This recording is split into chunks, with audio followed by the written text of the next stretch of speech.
name's Owen, and I'm the Dungeon Master of our Return of the Giants 5th edition homebrew campaign. Hi, I'm Ali. I'm playing Lyra, the Eladrin Spore Druid, and she is just a little bit obsessed with mushrooms. Hi, my name's Simon. I'm playing the character of Ember. I'm a wildfire druid who's on a quest to be the very best there ever was. Hi, I'm Dave, and I play Harry Harrington, the Harrengon, the roguish merchant with the heart of gold. My name is Christian. I'm playing Bartholomew, the romantic dancing Owlin, Paladin of devotion. Hi, my name is Matt, and I'll be playing Niles Silverwind, the Owlin, Way of the Sympathy Monk. Hey guys, I'm Jared. I play the character of Threign, the boisterous frost giant, the Goliath, path of the giant Barbarian. Hello there, lovely listener. This is just a warning to let you know that this episode of Return of the Giants may contain adult language or adult themes. Hello. Welcome back, everybody. Welcome back to the Lost Archives. It is wonderful to see all of your gorgeous faces once again. We are here. We are playing the premiere homebrew D&D campaign, Return of the Giants. And boy, we've got a good session ahead of us tonight. We have an apology for tonight from Simon. Unfortunately, he wasn't able to make it. His dad got out of hospital today, so really, really good news. But Simon's spending some time with his family tonight, which I think is really, really important. But excellent news on that front. His dad's doing really, really well, so that is awesome to hear. So yeah, sad to miss Simon, but it's the best possible reason that he can't make it. So out in time for Christmas. I don't think even the predictions they were making a couple of weeks ago had that on the cards, so super good. Jared's also not joining us tonight, but we know Jared's out for the next little bit. Hoping that we'll see him again in the new year. Jared, if you're listening and watching, we miss you. 100%. Please come back to us. Can't wait to catch up with you again soon. And yeah, looking forward to having Threign back in the mix. As much as I enjoy playing Threign, I just don't do it as well as you. No one does Threign as well as you. In terms of other fun announcements, so Christmas break is coming up. We will be off for the next 2 weeks, so there won't be any streams coming out for the next 2 weeks. But there will be lots of stuff dropping on YouTube for you to enjoy. I finished recording all of the episodes of Below Zero. I think the last 2 episodes of Subnautica come out in the next day or so. By the time you're watching this, they actually should be out. So for those of you watching on YouTube, the last 2 episodes of Subnautica are out. Please enjoy. Below Zero will be dropping as well. I'll have it come out on the same days that we would normally have our D&D stuff. There's 12 episodes, plenty of stuff to get us through to the new year. I'll also try and record a few little episodes of Synergy. There's been loads of updates to that since we last jumped in, including a whole bunch of new artwork. The artwork of Synergy is my favorite part of it. For those who might not remember, Synergy is that kind of sci-fi colony survival game that's very like... The artwork's very based on like Mobius, the French, almost like, not surrealist, but this like, it's a very particular art style, and it's all hand-drawn. It's awesome. I thoroughly recommend anyone who hasn't checked it out to go check it out, but I'll have some new stuff coming soon. It'll be loads of fun. And they're the main things that'll be keeping you entertained, hopefully, while we're off for the next 2 weeks. A big warm welcome back to Dave. How was your trip away, Dave? Your little holiday? Yeah, no, it was good. It was with the in-laws, so there were many challenges, but many perks as well. Being able to travel with someone who can speak the native language, so comes in handy. Yeah, no, it was good. It was good. Bit of family history learned because they left during the end of the Vietnam War, and a whole bunch of discovery that Liv got to find out about her heritage without really knowing. Is this your first time meeting the in-laws? No. Sorry, they live here. So they were refugees in 1978. Wow. So one of like 250,000, and So it was good to. They don't generally like talking about it, so it was good just to probe and ask and encourage Liv to kind of bond with that. Yeah. And was this your first time over there? My first time. Liv's second time, with her first time being when she was 14, so really an adult to ask the right questions. I was going to say, very different conversation that would have been happening at that point, I'm guessing. 100%. Yeah. So, no, it was really good. It was really good. Yeah, no, that's awesome, man. That's tiring, but really good. I was going to say, traveling with family is always a bit tiring, just as a rule. We don't go any deeper than that. Especially for an introvert like myself. Yeah. So... Yep, 100%. I guess this is a very like tenuous segue, but I'm going to make it anyway. Speaking of tiring, if you're having trouble getting to sleep, I have some good news for you. There is a 9-hour-long video of me slowly building the D&D Lego set. I've got gentle talks. It's a nice ASMR style. We have some lovely music playing in the background. For those of you who don't have 9 hours spare, there is also a time-lapse version of it too, which is excellent, which is much more, it's easy to consume. It's only, I think, 9 minutes long. And I've got a show reel at the end of all the different components, like doing nice slow 360 pan shots. I was really like getting into the camera, having a lot of fun with it. I used like a Lazy Susan, you know, like little like turntables. I set up the camera on a tripod and then I was like moving the Lazy Susan just out of shot. It actually looks pretty good. Like it looks better than I was expecting. I thought it was going to look really dodgy, but actually it looked okay. As one Lego fan to another Lego fan, how would you rate the build? Was it a fun, enjoyable build? 10 out of 10. Hours? It was 100%. I didn't realize it was 9 hours until I came back to edit it, and I was like, "Fuck!" Like, it also was the most challenging edit I've ever had to do in my life. Yeah. Adobe did not like it. It was, I think, the raw files were like 90 something gigabytes. Adobe was not a fan. It was Adobe struggled. I ended up having to change. What did you use to cut it down? What did I use to cut it down? Premiere Elements, Adobe Premiere Elements. I didn't use anything else to cut it down. I knew that the file size was going to be a problem, and so I was doing regular little cuts so that I was trying to keep it organized. But then, like the last 3 hours, I got so into it because it was like part of the tower and then the red dragon. I forgot to cut the video and like stop it, and so the last one was like 40 gigabytes just by itself, and I was like, oh shit, there's gonna be a problem. But it wouldn't have mattered because it was when I put everything into the workspace, Adobe just went and just would not render anything. If you're wondering how to solve that issue, change from your game driver with NVIDIA to Studio driver, change the cache size to as big as your computer will allow, and put everything on an SSD. That was the only way I was able to do it. It's the only way I was able to get away with it. That is actually an issue we have at the moment at work, because we all use Macs in the creative services. And originally, when they were scoped in for work, they were all designed around having smaller hard drives and disks, because we were all supposed to be working off the cloud. Like everything would be checked in and out of the cloud. Yep. But there's no such app or program developed around any type of animation or video work, because you have to basically work off the raw files. You can't just import it in from the cloud. That's not how it works. So we're quickly finding out anyone who has like any interest in animation who wants to do work in that space is struggling, because they have to constantly clear their cache out because their cache just gets filled up and their disk space gets filled up and shit just doesn't work properly. Yeah, it was a good learning experience for me. I've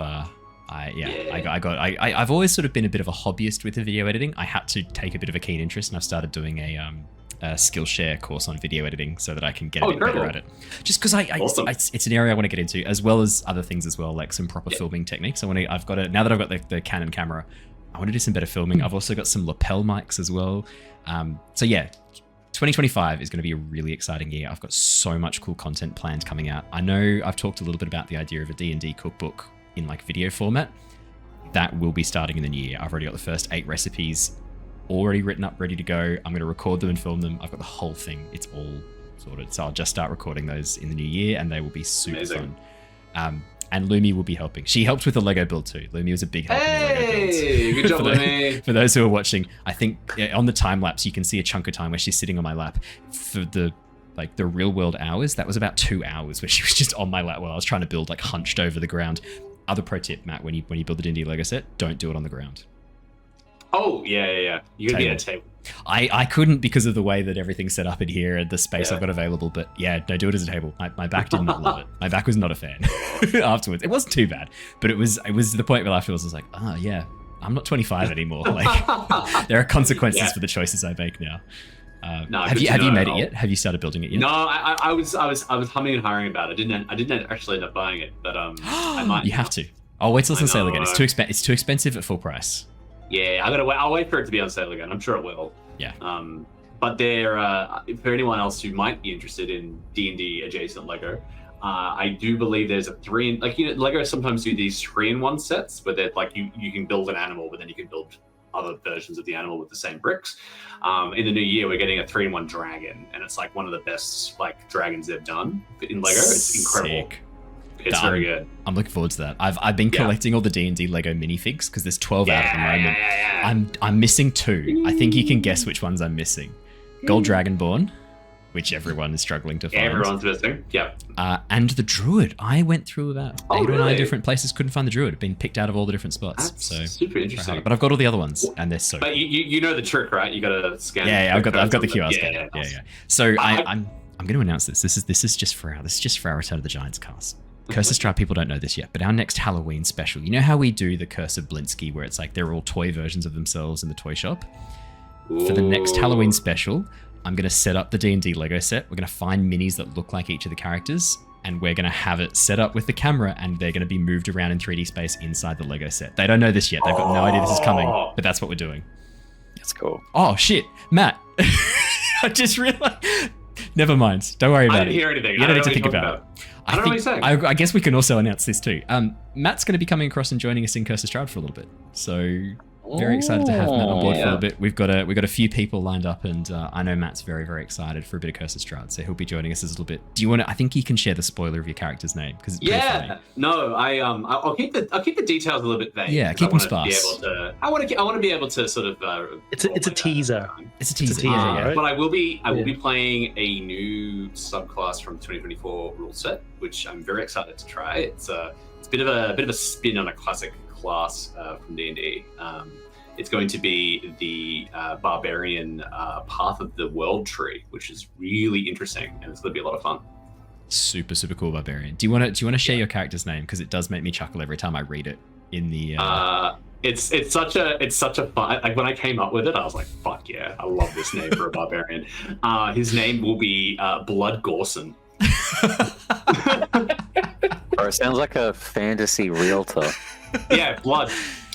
I'll make Blood. I'm like, that is a great name for an orc, and especially a Maloran orc. We will be leaning into the Maloran orc side. Yeah, excited to explore a bit more of the Maloran orc history and features as well. So I'm really looking forward to drawing the character out for it, because to draw the tats, we've gone through the story that'll be painted on his skin in tattoo format, because the Maloran orcs they carried the tales of their ancestors and themselves tattooed on their skin. So I'm gonna have to learn to draw tattoos. I reckon it's gonna be fun. I'm looking forward to it. It'll be a lot of fun.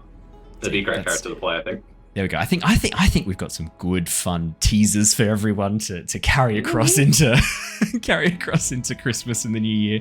So yeah, very exciting times ahead for the Lost Archive. It's going to be lots and lots of fun. Without any further ado, though, I think we should probably jump into the session. Dave has watched the episode. Dave knows what happened last session. So I apologize that you had to hear my Harry impersonation, Dave.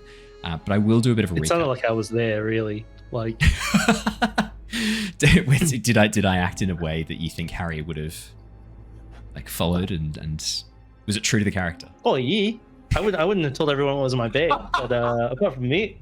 Fair. Well, look, I've got 2 versions of the recap. One was slightly longer in case you hadn't heard it. I'll do the slightly shorter version, and let's jump into the session. The Tempest Adventuring Guild, a name now legendary across the lands of Nostea, is taking on the threat posed by the return of the giants to Nostea. Lyra, Niles, Harry, Ember, Threign, and newcomer Bartholomew are exploring the vast caverns of the Underdark, drawn below by rumours of stone giants taking over territory after forming some strange alliance with the Duergar. Having made their way through the treacherous terrain of the Underdark, befriending the deep gnomes of Blindenstone on the way, the party have infiltrated the remnants of the lost stone giant city of Tontanur, the city of stone teeth, and unmasked Obsidian Foot as the cause of the stone giant aggression. After learning Obsidian Foot had been exerting control over the stone giants through a deal with a devil from the Nine Hells, the group tried their best to drive a wedge between the Duergar and his forces. The team also soon learned the Silverwind family had been purchasing special lightweight armor, forged from the remnants of the giant construct, Niles' cousin Nyx acting as an intermediary. After revealing what they knew and suspected, combat broke out, the team able to deal quite a bit of damage to Obsidian Foot, forcing him to flee with the assistance of his infernal patron. With his treachery now clear to the other Duergar, the team were able to broker a temporary peace, using the ceasefire to explore Obsidian Foot's office and locating Bart's wings and the ritual circle used to summon the devil. Suddenly finding the room being carried aloft by an enormous hand of stone, the team briefly summoned the devil and learned a bit more about the deal, deciding though not to make any bargains with this infernal messenger. With the room arriving at the centre of Tontanur, the team stepped out to face Obsidian Foot and the stone giants. Standing before them was the desiccated husk of Elder Hunmar, riding on his shoulder, Obsidian Foot, animating the corpse through the infernal magic he wields, flanked by a number of giant warriors still under the influence of his spell. The party leapt into battle, some powerful spellcasting and smiting quickly destroying the corpse of Elder Hunmar and starting to awaken the giants from the Duergar's influence. While Ember focused on maintaining his wall of fire and trying to win the giants over to his side, Bart, Lyra and Niles unleashed their most brutal attacks on Obsidian Foot, his form rapidly becoming more and more demonic in appearance. Taking advantage of the chaos, Harry rushed over to the interface linked to the power supply and placed his Heartstone against it, allowing his warlock patron Figment to take control. The party watched on as the metal coating Harry's hand slowly crept up to cover his entire arm, before an explosion of light and power was unleashed in the center of the dais. Bart used this momentary distraction and powerful radiant energy to destroy Obsidian Foot's form, the burning flesh giving way to a wretched and broken soul that the Devil Vice immediately collected. Offering Bart a soul coin and promising that he would be seeing the party very shortly, the devil departed with his captive prey. With Obsidian Foot defeated, the spell holding the giants finally broke, freeing the stone giants from the control of their corrupted Heartstones. Speaking with the giants, the group learned a little more about the history of their kind and their absence from the world, having been banished to the astral sea in the distant past following the death of their god, Anam. The group quickly realized, though, that the fight was not yet over. The Duergar encampment still housed many slaves taken by the Deep Dwarves. Accompanied by the stone giant Elakir, the group sped over to the Duergar district, finding the area severely damaged after the giants' attack. To the group's surprise, a contingent of Svirfneblin rushed out from the central tower, led by their friend Gook. After a quick catch-up, the team carried on through the city in search of Threign, finally locating him now in a small town circle surrounded by the bodies of fallen Duergar. With the last Deep Dwarf warriors and slavers having escaped down to the lower levels, the group have now made their way down towards the Stonehallow Forge. Heading further down towards the forge hall situated on the edge of the lava lake, the team debated how best to approach the mighty furnaces. With the view from the spiraling pathway down revealing the site strangely quiet, the party attempted a slow and sneaky approach, hoping to make their way to the site and surprise any enemies still lurking there. This did not go according to plan, the party struggling to maintain a stealthy approach and making quite a bit of noise. Arriving at the base of the forge halls and the entryway to the vast cavern, the group suddenly heard a voice call out from behind some makeshift barriers. "We see you. Come out. What are you skulking around for?" And that is where we left off last session. We jump straight back in. As you hear that voice call out, you've just regrouped with Harry, who's currently positioned right at the entryway, having snuck off on his own a little bit at first. You're now clearly spotted. But I hand over to all of you. What would you like to do?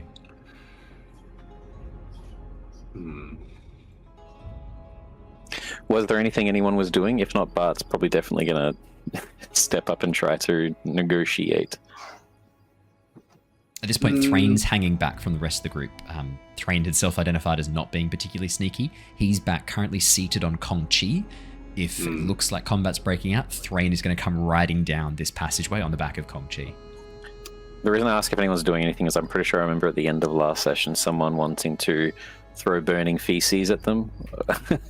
Oh, no, that was just to get rid of the stuff that was in the bag. It's already been thrown into the lava. Okay, just emptied it over the lava lake. Yeah. A certain elf, Dewey, had taken one of your requests, literally. Well, I say elf. It remains to be seen. Yeah, as you hear this voice call out. "I know I can see you. What are you skulking about for? Step out." For context, as you're facing in, this is coming from the left, the giant forge. There's two forges that have been set up on this massive platform, very precariously balanced over the enormous lake of lava below you.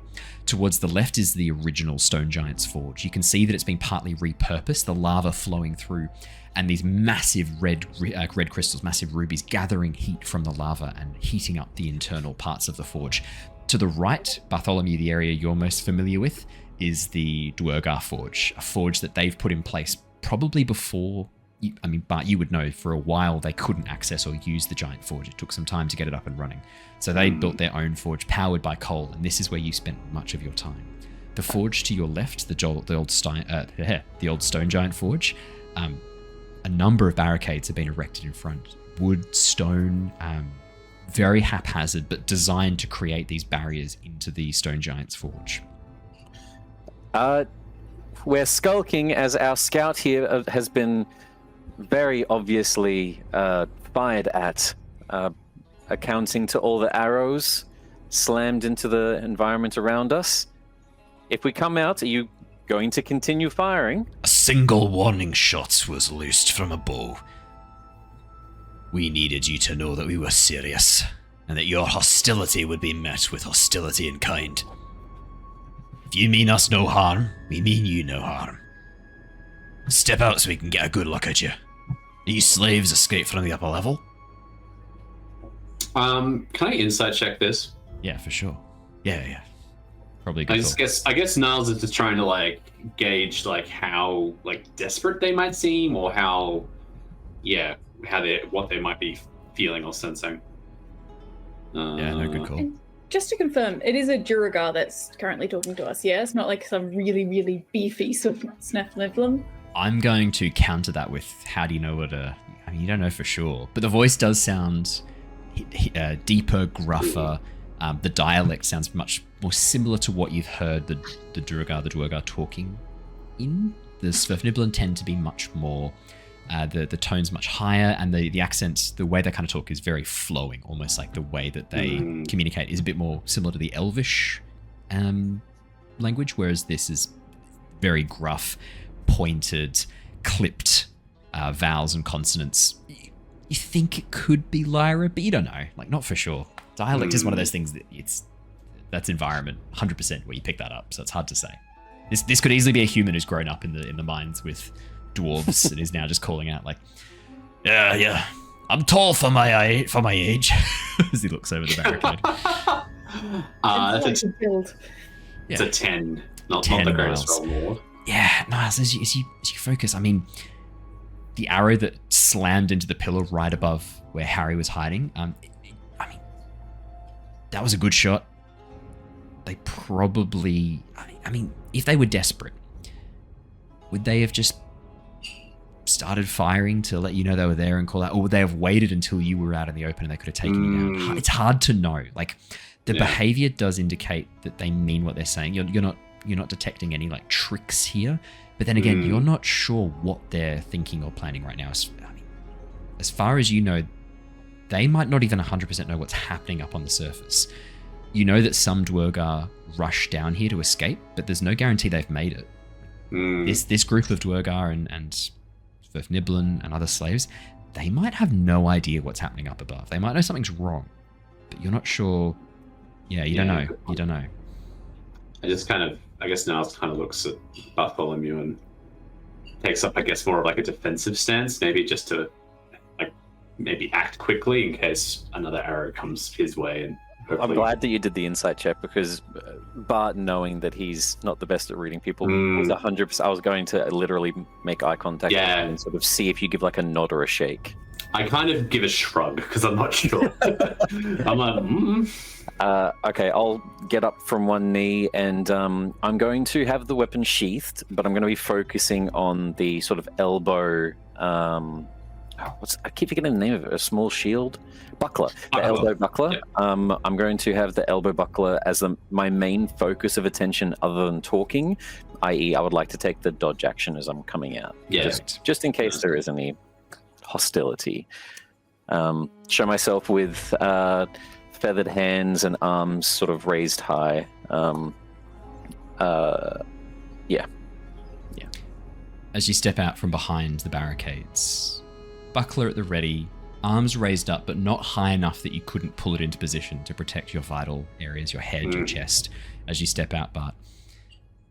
As your claws click across the stone, sizzle of the lava below, heat rising from the forge underneath you, causing your feathers to almost move in this phantom breeze as the warmth rises up around you. You can see the stonework at the edge of the forge is glowing. There is a heat haze across the stone.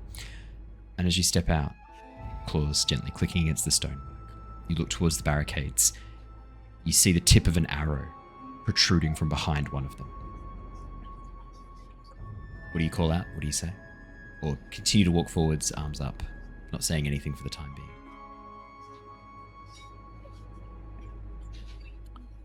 You ask what we want. We want this to end. There's silence for a moment. You hear hushed voices whispering, and then the voice calls out again. You. I know you. You were here in the forge levels. You worked the coalface. The forge opening, didn't you? Yes. But Coming out. Wait, no, sorry, you. as many of you should have at least heard, I'm no longer Obsidian's plaything, and he has betrayed all of you. Not that he's a problem for you any longer. If you'd heard the rumors in the midst of the city's chaos, the devil he bound himself has dragged him to Avernus. So, the idea is what you want to do next. Whoa, well said. There's the sudden hushed whispering of voices, and then another voice speaks up, and you watch as a female Duergar steps out from behind the barricades. Very light, very well-groomed beard, short beard on her chin. I'm gonna do the classic Terry Pratchett thing where male and female dwarves are much harder to distinguish with like like, there's not as much sexual dimorphism, because I really love that. I think it's really cool. So I'm gonna do the Terry Pratchett style dwarf. I will quickly just ask, is this a dwarf I recognize, like the female that was leading them in the prison room? I was getting to that, don't worry. Interesting. As you see this Duergar step out, she's dressed not in armor and not in the traditional heavy layered clothing of the other Duergar that you've seen. Her robes, which seem to be this very free-flowing, very thin, wispy material laid over time and time again, very reminiscent of spider silk, I would say, laid over and over and over to create this almost, it gives the effect of kind of like mist draped around her and falling around her, this gossamer kind of fabric. And as she strides forwards, you can see her hands, her face, and underneath the wispy clothing, bioluminescent paint or tattoos glows, creating this pattern, this network of colors underneath and across her skin. A series of circles, lines, and fractured triangles. This very intricate, very beautiful design. Bartholomew, you have seen this woman before. When you were working the coalface, when you were working with the other slaves, she with a number of other, you think maybe some form of priestess, you weren't sure, but they would often come and offer healing to slaves who were in pain, bring food, bring water. But there was a tension between them and the other Duergar, and Obsidian Foot soon banished them from the forge halls. You might have only seen them 3 or 4 times total. But the other slaves talked that they'd been around much more often. Those who'd been there for a long time, they call them the other face of the Duergar sometimes, the other side. Now that we've had a bit more interaction in the Underdark, I know the Duergar well from obviously my times here, but I've only had very few interactions now since being with the adventuring party with Drow culture. Could I see if there's symbolism of Lolth around necks? No spider earrings? symbolism. No spider symbolism. The patterns and the designs of the bioluminescent paint, they're almost. I mean, so for those of us like coming out of the D&D space, it almost looks like, circuit diagrams. Oh yeah. Imagine like that, drawn in these lines and circles, broken, jagged edges, like very geometric, very geodesic. These overlaid patterns that almost look like a circuit pattern, but on the skin and the effect they give is this very odd appearance. Yeah, Lyra. Do those bioluminescent... Sorry, brain has quit. Do the I've done it like 3 times tonight. Tattoo, You're all good. Yeah. Do they look like they're sort of the same sort of design or even just materials as the tattooist back in, was it Oxenfurt where we first met them? Lyra, very, very nicely remembered. Yeah, as you look at these bioluminescent tattoos, you remember the paint drawn on the walls of that upper story building down in the Oxenfurt dock. very reminiscent in terms of color, in terms of luminosity. And you remember the tattoo artist said, if you can bring me these ingredients, I can make you this enchanted ink and I can tattoo. The pattern, when the tattoo artist was flicking through some of the patterns, Lyra, can you make me a history check? I want to see how much you remember from this, because we're going back a bit of a way, and it was like literally flicking through designs really quickly. Yeah. You might not remember this 100%. I know what the tattoo ink was made out of. 12. You know what the tattoo ink was made out of? Lyra, this design, it's not the same as one of the ones you saw. But you think these are enchanted tattoos.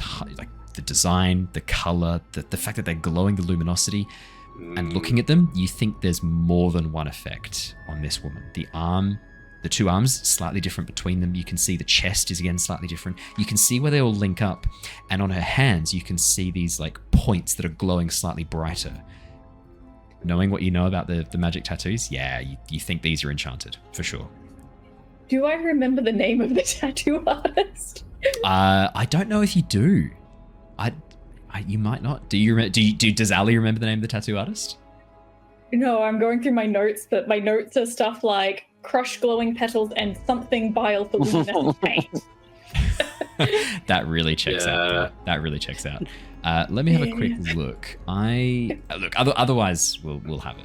No dramas. I really thought that I wrote it down because I was there as well with you during that time, but I don't have it. It was one of my favorite NPCs to play around with. Here we go. I think I found the chapter where it was. It was around.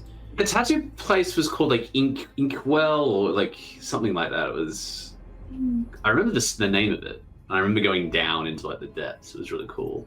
Inkspren was the name of the Inkspren was the name of the that was the proprietor, and the tattoo parlor was the Inkspren tattoo parlor, and the artist was Inkspren. That's easy.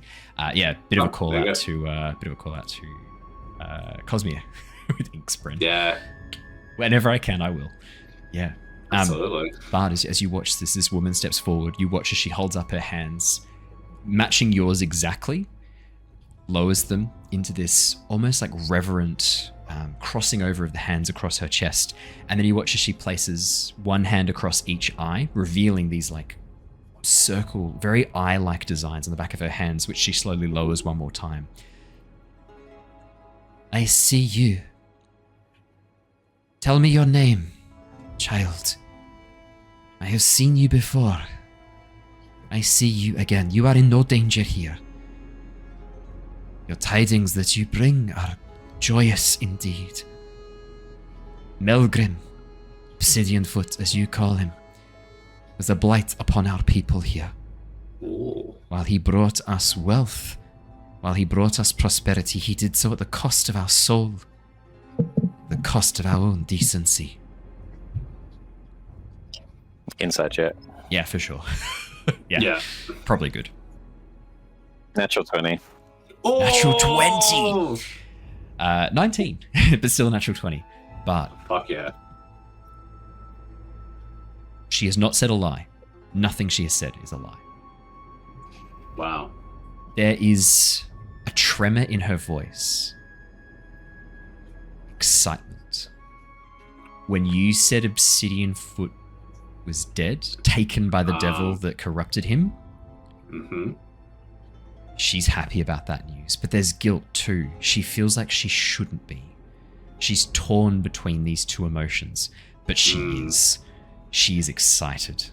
She's glad that he is gone. And when she says she means you no harm, you believe that. And what's more, as you watch her step out, you see a number of other Duergar behind her. These are no warriors. Right. These are no slavers. Men, women, and children. Do they look visually different compared to? I mean, I guess their no armor, no weapons. Okay. Yeah, the weapons. There's a single bow that's behind. It, like, so that you can see the Duergar that's holding the bow. I mean, he's a lot younger than his voice led you to believe. As you look, I mean, if he was a human, he'd maybe be 17, 18. He's got a much deeper, more resonant voice than you were kind of expecting. But as you look back, these are men, women, and children. These are not soldiers hiding behind the barricades. And you can see two other priestesses back there with them, the glow now giving them away as you gaze back.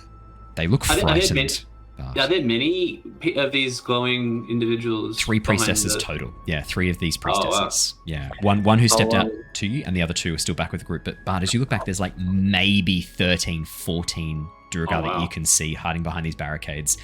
You're thinking there's probably more back there. If this is all that's left of the citizens of this Duergar encampment, it's pretty dire. I already know that there should be Swift Nerblin down there because we still haven't seen. Yes. Blake. I am going to just because I don't remember us role playing it, so I just correct me if I'm wrong. But I'm going to turn around and call for Niles and Lyra to come out. Oh, I'm already with you. Okay, and I'll quite loudly say, "We have brought all of our party, the same as yours." I know that I didn't call Harry, and I'm hoping that Harry sort of still stays in hiding. Oh yeah. Because of the dark vision. Wasn't I the first one they saw? Yeah, Harry was the first one they spotted. Yeah. I'm hoping in the chaos of everything they're focused on me, Well, they may forget that you're there in the midst of negotiations. If... What was the last thing she said? If she was asking me, child, who are you or something like? Yeah, she said, "What's your name? We mean you no harm. There's no danger for you here. Please step forward if you wish. Like, this is a safe place essentially." We are members. I'm more recently finding safety after Obsidian Foot of the Tempest Guild. My name is Bartholomew of the Liang people, not one of the numbered dreams. If you do mean us peace, show us one of the Swift Nerblin, unchained and safe. You watch as the priestess nods, gestures an open palm back. As 2 of the Duergar push the barricades aside, you can see a group of huddled Svirfneblin holding tiny daggers, ready to leap out and stab. Like they're protecting the barricades as well. And you watch as the Svirfneblin look around and see you. There's a recognition there. You've seen them, they've seen you. Not enough to talk, not enough to have introduced yourselves. You don't make a lot of friends in these harsh environments. The friends you did make, you lost. It's hardened your heart against making others. There are other... You can see Svirfneblin there, and not just Svirfneblin. You can see there is also a tabaxi there as well. Singed fur, looking very much worse for wear, bandaged up across their shoulder and chest. You can see a couple of humans or half-elves, maybe even elves. Hard to see from this distance, but it's not just The important Svirfneblin. thing is none of them have chains around their necks. No chains at all. No chains, no collars. They seem to be manning the barricades with these group of Duergar. And as you look a bit closer, Bartholomew, peering through. Actually, Niles, what's your passive perception? It's ridiculous, isn't it? I think from memory it's like 18 or 19. Pretty high. It's something ridiculous. My passive perception started 16. 16. That's still pretty good. Niles, do you sniff the air? That iron smell of blood, freshly spilled mixed with char and soot, assaults your nose. Not from in front of you, from behind you. And as you turn and look back towards the old Duergar Forge, there are bodies inside the cavern there. Oh. Soldiers and slaves alike. Is the old forge Behind you, as you look, so like to your right, as you look to your left, you've got the Stone Giant Forge, the Stonehallowed Forge, which is where they've set up their barricades and their base, and then to the right is the Stone Forge, is the Duergar Forge where Bartholomew was shoveling coal for like months. I'm almost imagining us like coming down the decline because we're obviously it's like a dip in between these 2 raised areas platforms, cool. and it's like a massive. Like a T? Is it like a T? Exactly. Yeah. It's, imagine like a massive platform. Yeah. Floating on a lake of lava, just hovering in place on a lake of lava. While the gates are open for a brief second, I will just call out, stay calm, we've been sent by Councillor Noose. You watch as a few of the Svirfneblin look at each other confused. You hear a few mutters of, Councillor, what is he? Councillor? I'm trying to push him into the position. Yeah, I know what you're up to. You watch as one of the Svirfneblin just sort of like nods, and they begin lowering their daggers. But they were scared of you. But as you call I this figured out, as much, you watch yeah. as I'm they getting start out of putting here. the daggers away. You watch as the priestess turns back towards you and then pays particular attention to Bart and Niles. Lyra, sorry, you're not getting much love in this moment as she kind of ignores you a little bit. You're an elf. She's not too fussed with elves she's right fine. now. But Owlin, as she turns towards you, watch as she cocks her head a little bit. Owlin, you I recognize. Bartholomew of the Liang clan. I saw you with the other slaves. But you, stranger, your clothing. You bear the marks similar to one who came and attacked us not too long ago. An Owlin who came down here looking for armor that she claimed belonged to her. She tore through a number of guards, soldiers, slavers, slaves and injured alike. She cared not who she hurt. If you mean us harm, I would ask you wait by the gates. The others, you may approach. But I need your words that you mean us no harm. I just look at the ground for a sec, and then I look back up at her. If that is the case, if that is what my dear cousin has done, then I can no longer call myself a Silverwind, and I will strip off my clothing and just throw it into the fire. Harry audibly gasps. Niles, as you say, if that is what my kin, you see the priestess begin to say something, like horror on her face as you reveal that you're kin, and then pause as you grab onto. I'm assuming you're not ripping off all your clothes, just like. Just the identifiable, yeah. Symbols and any sort of discernible thing that would suggest that I'm Yeah, Silverwind. that's a good question. What would be? I think probably your pack would have a patch on it. The Silverwind family would have a crest or a patch on your pack. Yeah. And probably on your. I mean, this is a great chance to throw to something, a detail we've added to your artwork, which is your cloak, your scarf and cloak, has the yin yang symbol. Maybe this is the new symbol you put on after tearing off the pin that marked you as a member of the Silverwinds. And as you throw that pin into the fire along with the patch from your pack, you pull out another patch or maybe a pin from another part of your clothing, maybe a pin on your belt, on your belt's your belt sash, and attach it to the scarf instead, marking you with the symbol of your mentor, no longer the symbol of the Liang clan, no longer the symbol of the Silverwind family. I am truly sorry to hear that. It appears that Nyx is, she has gone unchecked, and this is the result of this. I did not suspect that she would do this, but there is no end to her tyranny, her villainy. This is dreadful. These caverns aren't the only place with a civil war going on. You That claim is true. kinship with that monster, and yet you renounce it in the same breath. If you truly feel horror for her actions, truly walk the way of peace, then you are welcome here. But I warn you, any act of violence that I perceive, or my sisters perceive, you will be dealt with swiftly. And you watch as she holds up her left hand, the tattoo's glowing for a moment, and you watch as lightning begins to crackle around her fingertips. And then as she closes her hand, the light slowly fades, the crackle of energy dissipating. There will be no need for that. I have no ill intention to your kind here. Good. Come then, those of you hiding in the shadows, please approach. You have my word, as a sister of the dark, that we mean you no harm. I'm going to telepathically call out to to Kong Chi to bring down Threign at a calm pace, not an aggressive pace, so that he doesn't think he's being forcefully charged into combat. I'm going to say 3 minutes later, you see Threign's there with his axe in the air, and he goes, "Oh, this is the slowest charge into battle I've ever done. Please, quicker, quicker!" As he's trying to nudge Kong Chi to move faster. He's like, "Oh, we will miss all the action. Look, we have already missed all action. Look at the pile of bodies over towards the right. Oh, Your silly beast is too slow, Bartholomew.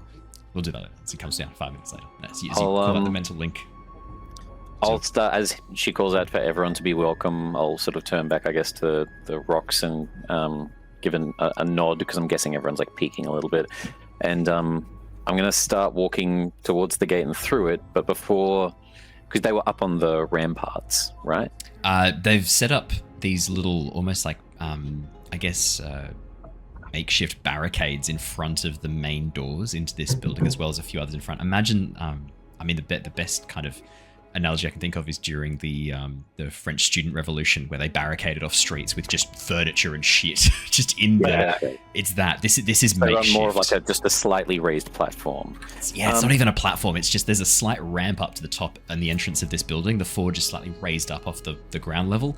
That's it. There's the height advantage here is like maybe a meter. It's not very much, which is undercut by their height anyway. So it's like they're like equal height to us. Yeah. As you walk up towards, the barricades are pushed aside and you're allowed entrance. I'm assuming Harry, you going with them as well? Harry, Lyra, Niles.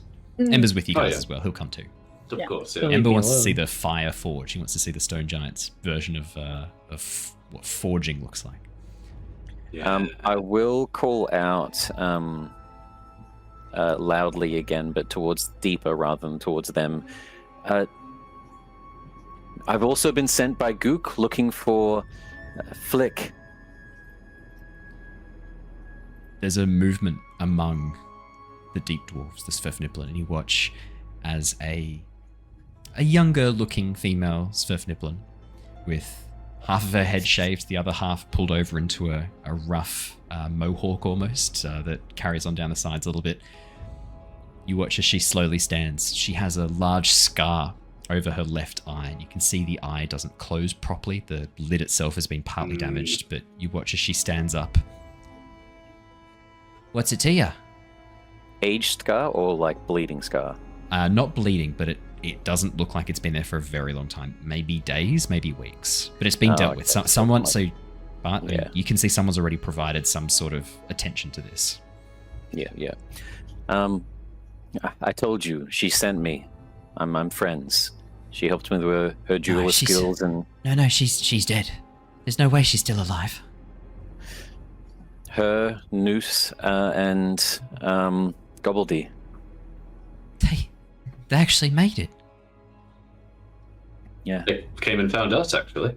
Brought us to Blindenstone, where we found several other survivors down in the catacombs. But they were poisoned. The path they took, we knew it was certain death. They made their way all the way to the surface to alert the Tempest Guild that they were on of the situation down here. It's why we came. And then came back in with us because they knew that time was of the essence. Very brave, might I add. She's literally here out of the three of them, leading the rebellion above us. We should be very, very lucky. And the poison was no problem, and I'll start walking towards her with like a lay on hands, let her interact. But I will give her a point just to close any wounds that may be on her body. Yeah, a few scrapes and bruises. There's a talon mark on her shoulder where it looks like she might have been swept aside by a certain monk. As that closes over and heals, he watches finally this tough woman. You watch as it breaks just a moment. A few tears start to well up. She wipes away and goes, Your magic's making me feel sick. It's in my eyes. She tries to brush away your claw and talon. I've got a cure for that, and I'm gonna full on embrace and pick her up. I don't know. I don't want to be picked up. I don't want to be picked up. Thank you. No, you can put me down now. Thank you. We just had one of your kind come and attack us. All right. Thanks. Thank you. I'm kind of caught in the moment a bit because of realizing that I can now reconnect them has given me a dopamine effect of what I want to happen with me and Satine. So I'm gonna keep hugging her. Yeah, but I'll let someone else do stuff as I'm sort of lost in the moment. You watch as she lets out a big sigh, and pulls one of her arms free and pats you on the head and goes, Why do I get the sense you need this more than me, big guy? I do. Oh, he does. He's been through a bit. Yeah, all right. One of the other gnomes was saying you used to be a slave down here. What, you got away as well? Long story. Stone giant, architecture, Anam. maybe we could discuss this in more detail. We can let you know what's going on with the surface and how it's all transpired. I'd like to know what's going on up above. Thanks. Like, what's going on with the rest of the camp? The first thing we know is suddenly the priestesses are coming down, organizing everyone. They've been getting the city, evacuating. Do you want the long story or more of a footnote? She finally sort of gets herself out from from Bart's embrace and drops to the ground and brushes herself off. You watch as the priestess who'd been talking to you with the tattoos steps forward and places a hand on your shoulder, Niles. There's the tiniest little spark of static electricity. Not enough to hurt, but enough to remind you that she's there. Oh yeah, no, I'm fully aware. To get your attention as she makes eye contact with you and then looks over at Lyra, Harry, Ember, Bard and you. I think we're going to need the full story. What's been happening up there? We knew as soon as the stone giants began attacking that we needed to get people to safety. We'd been preaching against Obsidian Foot's control of them. We knew something was wrong. My sisters and I, we sensed there was some demonic influence. But he was too powerful by this point. He had the hearts and minds of our people, an iron fist to control. People were scared of him. Scared of what he could do. The giants began to attack. Finally, they saw the truth. We were told. Rumor through the streets spreading like wildfire. Group of surface dwellers had revealed his deal with the devil. They were fighting him. So we... Did you know about the deal? We didn't know what the deal was. We did not know there was a deal. We knew that there was some influence, some demonic force. The way that our magic works, we can sense the presence of certain types of influence in magic. The stink of Avernus, the stink of the Nine Hells was upon him for a long time. Well, I mean, I guess the question is do you guys feel more comfortable having the long story down here? Or, I mean, we can go ask some of the Swindlin to come down, or we could go on up, or... What has happened to the city? Is it safe? Are the giants still attacking? What has happened to the rest of our people up there? Most of them free. As probably as expected, there are casualties on... it's not much we can do about that now, but, those that we could save have been saved, I think. Then I just sort of look back and like, we have actually got everyone else, right? Like, well, this was one of the areas that was pointed out to us that needed to be looked at, liberated. But it seems like things here are under control for now. If you had come not 10, 15 minutes earlier, you would have. She was still here. The Owlin. Nyx, you called her. Yes. We had seen her a number of times before. It is rare for your kind to venture down into the dark caverns of the Underdark. Melgrim had been meeting with her for some months. She came for the shipment. One more shipment. She took it all with her. She had some item with her. It created this hole in the ground as she spread it out. It looked like fabric at first, and then suddenly there was this hole in the ground. She ordered a number of us to push stuff in. She had two of the little ones. Claws wrapped around their throat. But she took all the rest of the armor. After slaughtering all of the guards who were down here. And a few others. That's why we moved over to the Giant Forge here, for safety. She looks back over at the Duergar Forge. Too many bodies. It appears while our focus was on Melgrim, so you speak of Obsidian Foot, it appears that Nyx was able to get away. That is unfortunate. I wish we could have been here earlier. But you were dealing with a far greater threat. You say he's dead. You say he's been dragged to the Nine Hells. What, you saw this with your own eyes? Oh, yes. He was transformed. I should add, though, this area here, is it warded against any sort of evil, any sort of devils? My priestesses and I have put up a type of arcane boundary, a sanctuary if you will, that protects those within the walls. I do let out a sigh of relief at that. Are there any that are still injured that we There could are assist some. with? No, there are some who are injured, but my sisters are dealing with them. I myself are quite low on magical energy. I have exhausted most of my supply on healing, protecting those here. Can you point me to them? You can discuss with the, I'm honorary, but the official members of the Tempest Guild. I would like to help if I can.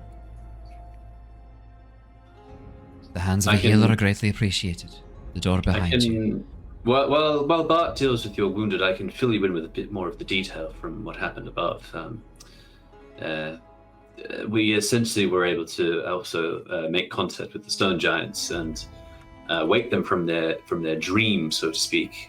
They seem to be under the influence of Obsidian Foot and his weapon. It seemed to. That's why they attacked. The spell was broken and they reverted to their violent, base nature.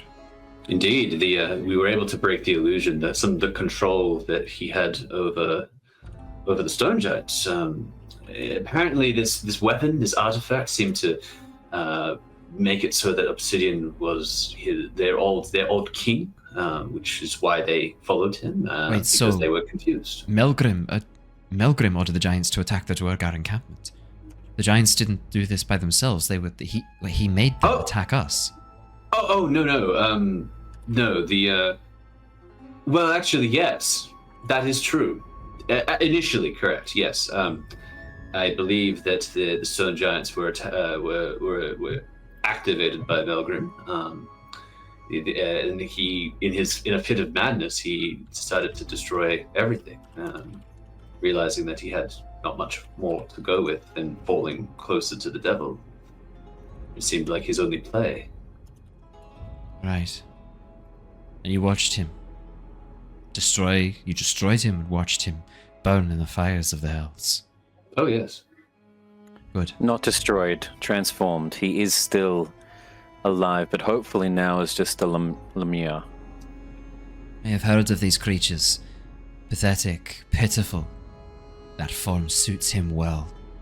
Now his outside reflects his inside. I'll say that as the last thing before I head off. Sorry, just catching, I guess, like the back of my ear, and I don't want her to think that he's still, permanently gone when, I don't know. So you killed his physical form. His soul was then transformed into a Lemure. So, I mean, it's not that easy to come back from that. And he's bound in a pact with the devil as well. It's gonna be, we're talking powerful magic to bring him back. Yeah. I'm just worried like a strong because obviously Bart has no idea of this, and even me storytelling wise, I'm just worried about a strong personality overpowering the Lemure stage that he's in. But that's a worry for another problem. I would worry for another day. Oh no, a worry for another problem is correct, my No. No, you don't hear advice. Oh, no. Right. And the city, it's still under siege? What has happened above? What is the current status? You said that you freed the giants. You have some accord with them? We were able to discuss things and bring the stone giants up to date with what was happening. Obviously, shaking the spell they were under was no small feat, and the very nature of stone giants is that they are a bit wary of reality. So once we were able to discuss things and convince them that their king had truly perished many, many years earlier, we were able to tell them what had happened, that they had been under the influence of Obsidian Foot and the Duergar slavers above, and the stone giants are now currently trying to retake their city, and they're trying to do so without injuring any of the slavers, and I guess at this point they're probably wanting the little ones, so to speak, to leave them and to leave their city, which may or may not be as easy as I say it like that. But the Underdark is a dangerous place, and we are now a people without a home. You would have us wander depths in the caverns. Oh well, not quite. Well, on our way. Oh, sorry, Lyra. Did you want? I was just gonna say, could we not build Blindenstone? I mean, That is precisely what I was just about to say.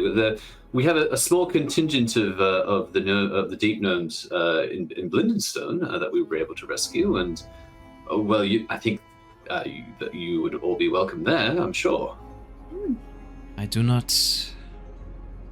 There are many cruelties my kind have afflicted upon the Sverniblin. Many cruelties. Your optimism does you credit, but I do not think we will be accepted with open arms into this Blindenstone. We can ask, but be careful what you offer that is not yours to give. That is a good point. I cannot make that decision for you. No. You are correct in saying that the Underdark is dangerous, though, and I spoke to a young drow not too long ago about this same thing, and I did say that there is always a possibility when the river is always moving, life is always changing. You cannot stay in one place forever. There may be possibilities on the surface for you to discover if you are not accepted here. My sect is called... We are called the Sisters of the Dark. I do not think we would do as well on the surface. It is a place without connection to the night, connection to the dark, connection to the deep places. I mean, other than the connection to the deep places, there is definitely dark to be had up on the surface. I mean, it's like half the time up there. Half the time. Look around you, child. Look where you are. This is a place where you are dark inside and out, where your mind is shrouded, your body masked in shadow. But how can one see the truth when the light blinds one? No, we must stay undarkened. How can one truly know darkness if they are not able to embrace the light? Have you ever seen? Have you ever seen the night above? No, I have not had the pleasure of viewing the stars, twinkling lights in the sky. I am told it is like a canvas of glowworms draped across the cavern roof. I would say that if you were to experience a night up above, that you will, and even so, if you were to experience a day as well, then it will only make you appreciate the dark all the same, all the more. What you offer comes from a place of kindness. But we are best in the Underdark. This is our home. Dangerous as it may be, and this is where my order does its best work. But thank you. Blindenstone may be a small hope, but if we could find sanctuary there even for a short while, that sounds like a better plan for all of us heading forwards, if the gnomes accept us.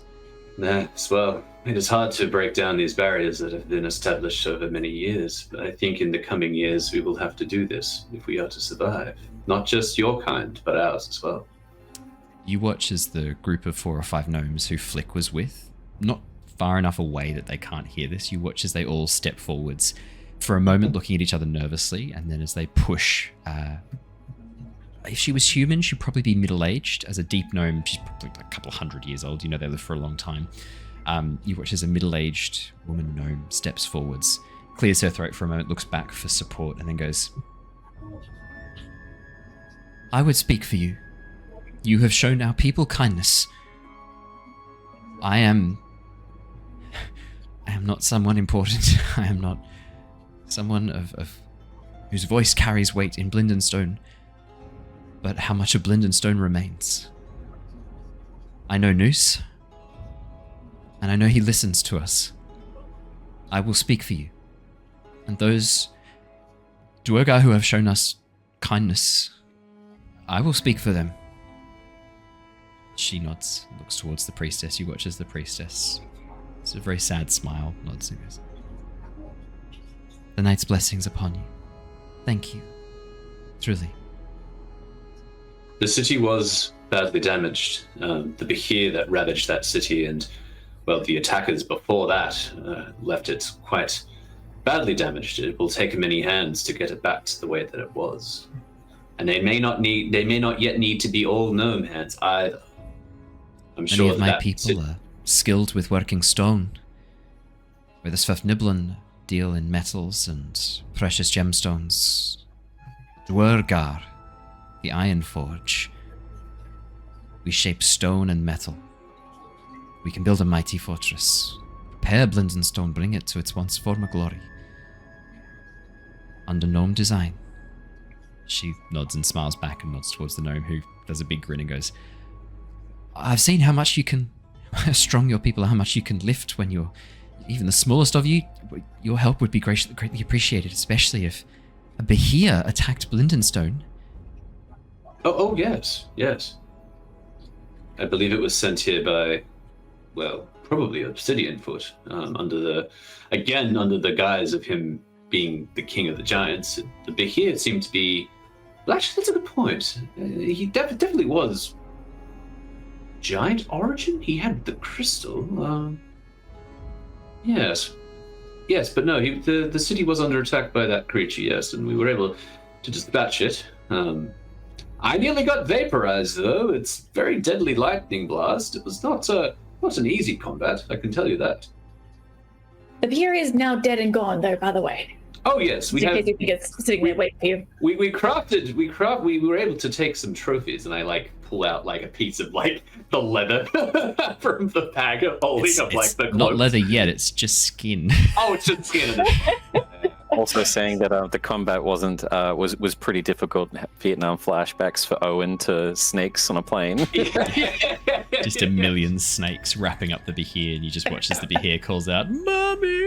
It disappears beneath a pile of snakes. What did I do to deserve these? Just drowns in snakes. But yes, there is much to do. I would like it if we could try and find the other slaves as well, and see if they are amicable to this as well. If they have a place to stay, it would make sense to go back to Blindenstone. But we will have to make contact with them shortly, I suppose. You could probably spend a bit of time here though, and tend to your wounded, and anything else you might need or want. We can certainly try to provide it for you. Yes, treat this place as a sanctuary for you as well, and if you can provide any aid to my people or the people that we took captive, that would be much appreciated. There are some things I might need to discuss with you. Sensitive details. I know you probably do not want to discuss them after it happening so recently, but I must ask. Can you tell me a little bit more about when the other Owlin Nyx came? Was there anything? Was she saying anything? Did she attack in a certain way? I just need to know, because if I am to confront her later, I need to know everything I can about her. I did not see her initial approach. I don't think anyone did. She struck from the shadows in a sudden flash. After a moment, she had two of the young ones, two of the little ones, one in each claw that she held aloft. She threatened to break their necks if we offered any resistance, claimed that she was here for the weapons. She had a number of the warriors pile them up in a large, just in the middle of the area at the front. The weapons, not the armor? Oh, the armor as well, weapons and armor. She was after all of it. Then she threw the two little ones down to the ground. We were ready. A number of the soldiers had been getting ready to attack, and as soon as she let them go, they rushed her. She butchered them. She moved like nothing I've ever seen, spinning and whirling faster than the eye could track. I watched her tear through those men, those women. She did not care who got in her way. She struck without mercy. It was horrifying. A moment later, they were dead. Her hands covered in their blood and gore. She smiled. Cruel, vicious thing. As she gazed down at her handiwork, I could see her pride at what she'd done. The joy she took in ending lives, in taking lives. My sisters and I stepped forward. We called the others back, told her that there would be no more, that this bloodshed would not would not be accepted, that she would leave and depart, taking her shiny treasures with her. She did. She pulled some fabric from her pouch, threw it on the ground, and then we watched as the contents tumbled in like it was some sort of chasm or canyon, a hole that opened up from nowhere. And then she bundled it back and took off. Said she'd got what she needed. Told us the giants would soon come for us. That Obsidian Foot would soon come for us. So we set up the barricades, moved over to the giant forge. We hoped that the giants would be less likely to damage their own forge. That's why we shifted over there. That and the bodies. And so we set up, bunkered down as best we could, and I prepared to fight. Like any sane person would, you did exactly what you needed to do. I could have done more. If we hadn't used our magic earlier. No, you would have risked yourselves. She is it appears that power and greed and the promise of something greater has gotten to her head. I mean, what I said before was true. She is a cousin. My family, the Silverwinds, or former family, I should say now, we've always, in the Eris theocracy, I'm not sure if you're familiar with it, we have always been a mercantile-based family, but very close to the royal family. We have been for generations.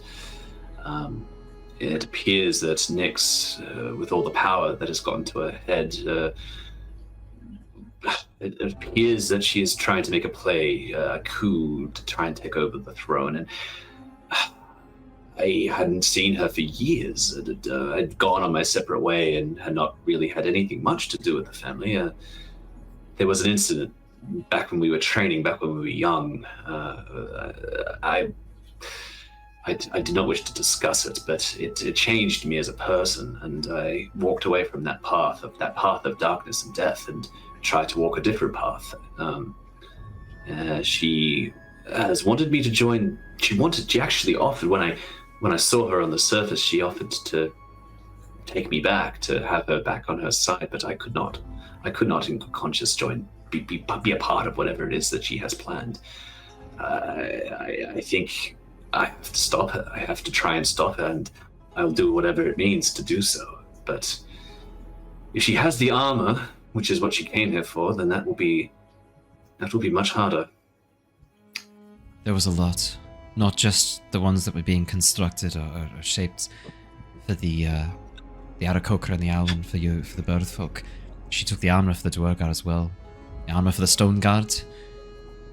She took there was a piece of armor Obsidian Foot was working on for himself, a chest plate. She took that as well. There was something different about that. We always suspected that he'd inscribed it or used some sort of enchantment on it. She took that as well. This is probably a silly question, but I have to ask: the armor that was created here, was there any? I mean, it would have been made to be quite durable, quite strong, quite lightweight, obviously. But is there any sort of flaw or any sort of weakness, perhaps, that could be exploited? You're asking the wrong person. I can find one of the armor forges. I think there are at least 2 or 3 still here. Let me go and fetch them, and I'll bring one over. Thank you. That would be most beneficial. She nods and walks away. While she heads off, but you're inside doing some healing. Mixture of injured Duergar, young men and women, old men and women, a number of Svirfnibelin humans, half-elves, and that Tabaxi I mentioned as well, who are a bit injured. I'm just guessing you're going around doing lay on hands, giving them all just a bit. You're muted, Christian. Just to be as realistic as possible, I'm running on fumes. I have no class features left, no race features left, no spell slots left. I've used my summon free Kong Chi, my free divine smite, and I've only got out of medicine checks then. Yeah, I've only got 5 out of 40 points left of the lay on hands. So what I'm wanting to do is This would be a great time for me to throw another beer at you guys, is what I'm hearing. what I'm wanting to do is work towards I'm my looking strength. for my brother. He was last seen at Blindenstone. I smell his skin upon you. Yeah. I'm wanting to save the 5 points of lay on hands on anyone that is near death. Yep. Anyone else, I'm going to work towards my strength. I'd like to try to move large boxes, maybe move injured people, and use my athletics rather than my medicine, and 100%. just help out. Helping out. Yeah, not necessarily making any like checks on people, more the environment. You're getting the environment more suitable for what people need. Yeah, for sure. Yeah. While Bartholomew's doing that, Harry and Lyra, while Niles has been very focused on talking to this priestess, what are the two of you kind of doing? I know you're there, you're listening. Is there anything else in particular you wanted to do? Anything you wanted to look around? Talk me through. Where are your minds? So I've got, from the level up that we had, I've got 1 spell slot left, which is a level 4. So if there's anyone that, again, is on death's door, like, you know, sort of 1 hit point going down. Like, you'll wait till they're dead Lyra and cast Raise Dead, and then you've got another zombie. Sweet. No, All right. No, I'm going to heal them. But then with the rest of the dead, if she can sort of go off, and I'm going to start ritual casting Gentle Repose over the dead, just to sort of try and bring sort of some comfort, like, they're all down here, at least having them turn into zombies is one less worry. Yeah, fair. And Harry. Harry will be sitting down and taking a short rest. That's a very good call. This is a good time for a short rest. 100%. Yep. Yeah. Anything else? Anything you're doing in your short rest? As he's sitting, he's just watching out into the darkness because he's got magical dark vision, right? So he's just looking out up, you know, from where we came from, making sure no one's coming down and following us. Yeah, for sure. Threin's also on watch as well. I figured that was a good thing for Threign to do. He's big and burly and very visible. He takes up stance at the front gate, basically being like, yeah, fuck around. Harry will sit on his shoulder. Harry, I like your new arm, but it pulls at my hair when you try and move around. Can you use your other arm to hold on, please? Well, I need 2 arms to climb up. How about I will just pick you up. Glove? Just picks you up and puts you on his shoulder. There you go. Harry wrinkles and scrambles as he gets picked up. Oh, okay, Harry. Well, I told you I was picking you up. It's a reaction. I'm sorry. So if I try to pick you, you will do this again. Well, I mean, probably, yes. He reaches down and picks you up. Harry scrambles.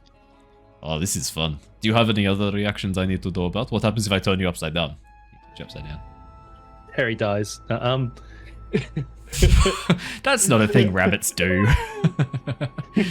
Rabbits don't die when you turn them upside down. But don't turn your pet rabbits upside down, kids. Yeah, no, Harry dangles there and he covers all his pockets so nothing falls out. Harry? Oh, you're still alive. Okay. I hear that I hear rabbits have heart palpitation when you turn them upside down. Clearly wrong. My bad. Harry wakes up consciousness and then sits on his shoulder. Perfect. Awesome. Harry, do you want to make me a perception or investigation check as you keep a lookout? Just so that I know what you're seeing. Cool. Natural 20. I didn't hear it. 27. Okay. Harry, we're going to come back to what you see in a moment. We're going to deal with the others first. But I'll be back with you in a moment. I'll wait here on Threign shoulders. But you see everything. We'll talk about that. Perfect. Lyra, as you go around casting. Yeah, as you go around casting Gentle Repose. Ember sticks with you, Niles, interested in what's going on. And as soon as the priestess heads off, Ember leans into you, lowers his voice a bit, and goes, "Should we have told her about the fact that the giants are currently going through the upper city, gathering all the Duergar together? And I mean, we don't know what's happening up there. Now we know they're going for the people. Like, we might need to talk to the stone giants pretty soon." That's what I was thinking. I think the stone giants were trying to... I don't know if they were being... Well, we did say I don't know how hostile they're being against the Duergar. They were hostile when Obsidian Foot commanded them to attack. He definitely did, right? Like I feel like I remember that. Like that was Obsidian Foot making them attack, and then when we killed him, they paused for a bit, and then they kind of went back to attacking the city again. Yeah. Let's stick with that line. We've said it. I think we need to stick with it now. So the line is Obsidian Foot made them attack the city. That's what we're sticking with. Right? Oh no, that's definitely what happened. I was just okay, getting great. confused. Yeah. Okay. Currently, it's not really that they're attacking the city. It's just that they're doing a cleanup. Yeah. Well, they called it a pest still clean, which I breathing. think has worrying implications. Because in the circle of wildfire, like I don't know, we deal with pests. He just sort of leaves it hanging in the air. A little bit of flame dances across his fingers, and then he closes his hand again. Yeah. I mean, the semantics of all of this is like a little bit complicated. The stone giants are, well, they're not quite used to small folk, and so trying to discern between the different types is a little hard. But no, you're right. We should probably go back and talk to them and see how they're doing, because yes, as much as I would love to stay here and rest up, I don't quite know what's happening up there. We might not need to wait very long. Didn't one of them say they were going to come down and check on us? Because we said we were going to head down to the forge levels. They said they'd go through the rest of the city, and then who was the one we were with? What was their face? Which is Ember pauses for a moment thinking, then goes, Elakir. Oh, yes. Didn't Elakir say that they were going to come down here next? Yep. Probably fine. Probably want to make sure we keep me and Threign in eye view at all times. Oh, yes. Yeah, I'm thinking I might stick around outside then. If you guys head inside, I'll stick around out here and make sure I'm very visible. And I can call out if I need and make sure they know that we're here. I don't want to be surprised anymore. That's a good I need a point. rest. I'm pretty hurt. No, that's fair. I would hate for you to miss out on the forge. It's pretty cool. Oh, I do really want to see the forge. Well, maybe after, once we've had the chat with the nice. Well, actually, the Stone Giant Forge, I'm guessing we're best person to take us on a tour of it's going to be a Stone Giant, so that's actually perfect. I'll keep an eye out for the Stone Giants. When they come, I can help sort out all the stuff with this, and then maybe they can take me for a quick tour of the forge. Just make sure you convince them not to hurt any of the Duergar or any of the small folk here, and once they're all good with that, you get them to show you around the Giant Forge. Perfect. Yeah. Do you want me to... And I've got some time. I might take a bit of a rest. Do you want me to try and use the Hearthstone to see if I can talk to any of the giants? Or at least send out like a message of all is well, violence not needed? Remember what I said. If you can try and lower your consciousness to a semi-conscious state, you might be able to activate the Hearthstone. And then once you're in that meditative state, you should be able to maybe talk to your spirit or... That's perfect. I was planning on taking a nap, so that's perfect. Well, there you go. Perfect. Excellent. Not a nap where I'm fully asleep, but a nap where I'm like, my attention is... Yeah. Yes. Yeah. Well, go try that and see how it goes. Send out that message. Perfect. All right, I'll go join Threign and Harry then. Three of us can keep an eye out. Excellent. Well, good luck. Let us know if you need anything. Oh, you'll know. I don't know how. Oh, okay. I'll send Flicker. Flicker's very persuasive when he wants to be. Oh, yes. Oh, of course, yes. Young Flicker. Very good. He watches. Ember nods, then makes his way over towards the rest of the group. Niles, a moment later, you watch as the priestess emerges back with an older Duergar in tow. You can see that his left arm is actually missing below the elbow and has been replaced with a mechanical construct-like arm. Nothing like the giants, nothing like Harry's. This is far more. Yeah, no. This is clearly the work of a dwarven mechanist. It's not automatic. It's not powered. Like there are levers on the side that he has to pull to activate, open the hand, close the hand. Like this is clearly of very, very recent make. This is not any of the ancient technology that you've seen used. Yeah, like this would still be pretty impressive. Like, granted that, like, obviously the giant tech is very advanced. Like, this would still be impressive in like for sure. Traditional fantasy. Up on the surface, I mean, there's a few people who've now started to experiment with, because obviously the Warforged were kind of based on the giant forge designs, right? And there's a few arcanists now.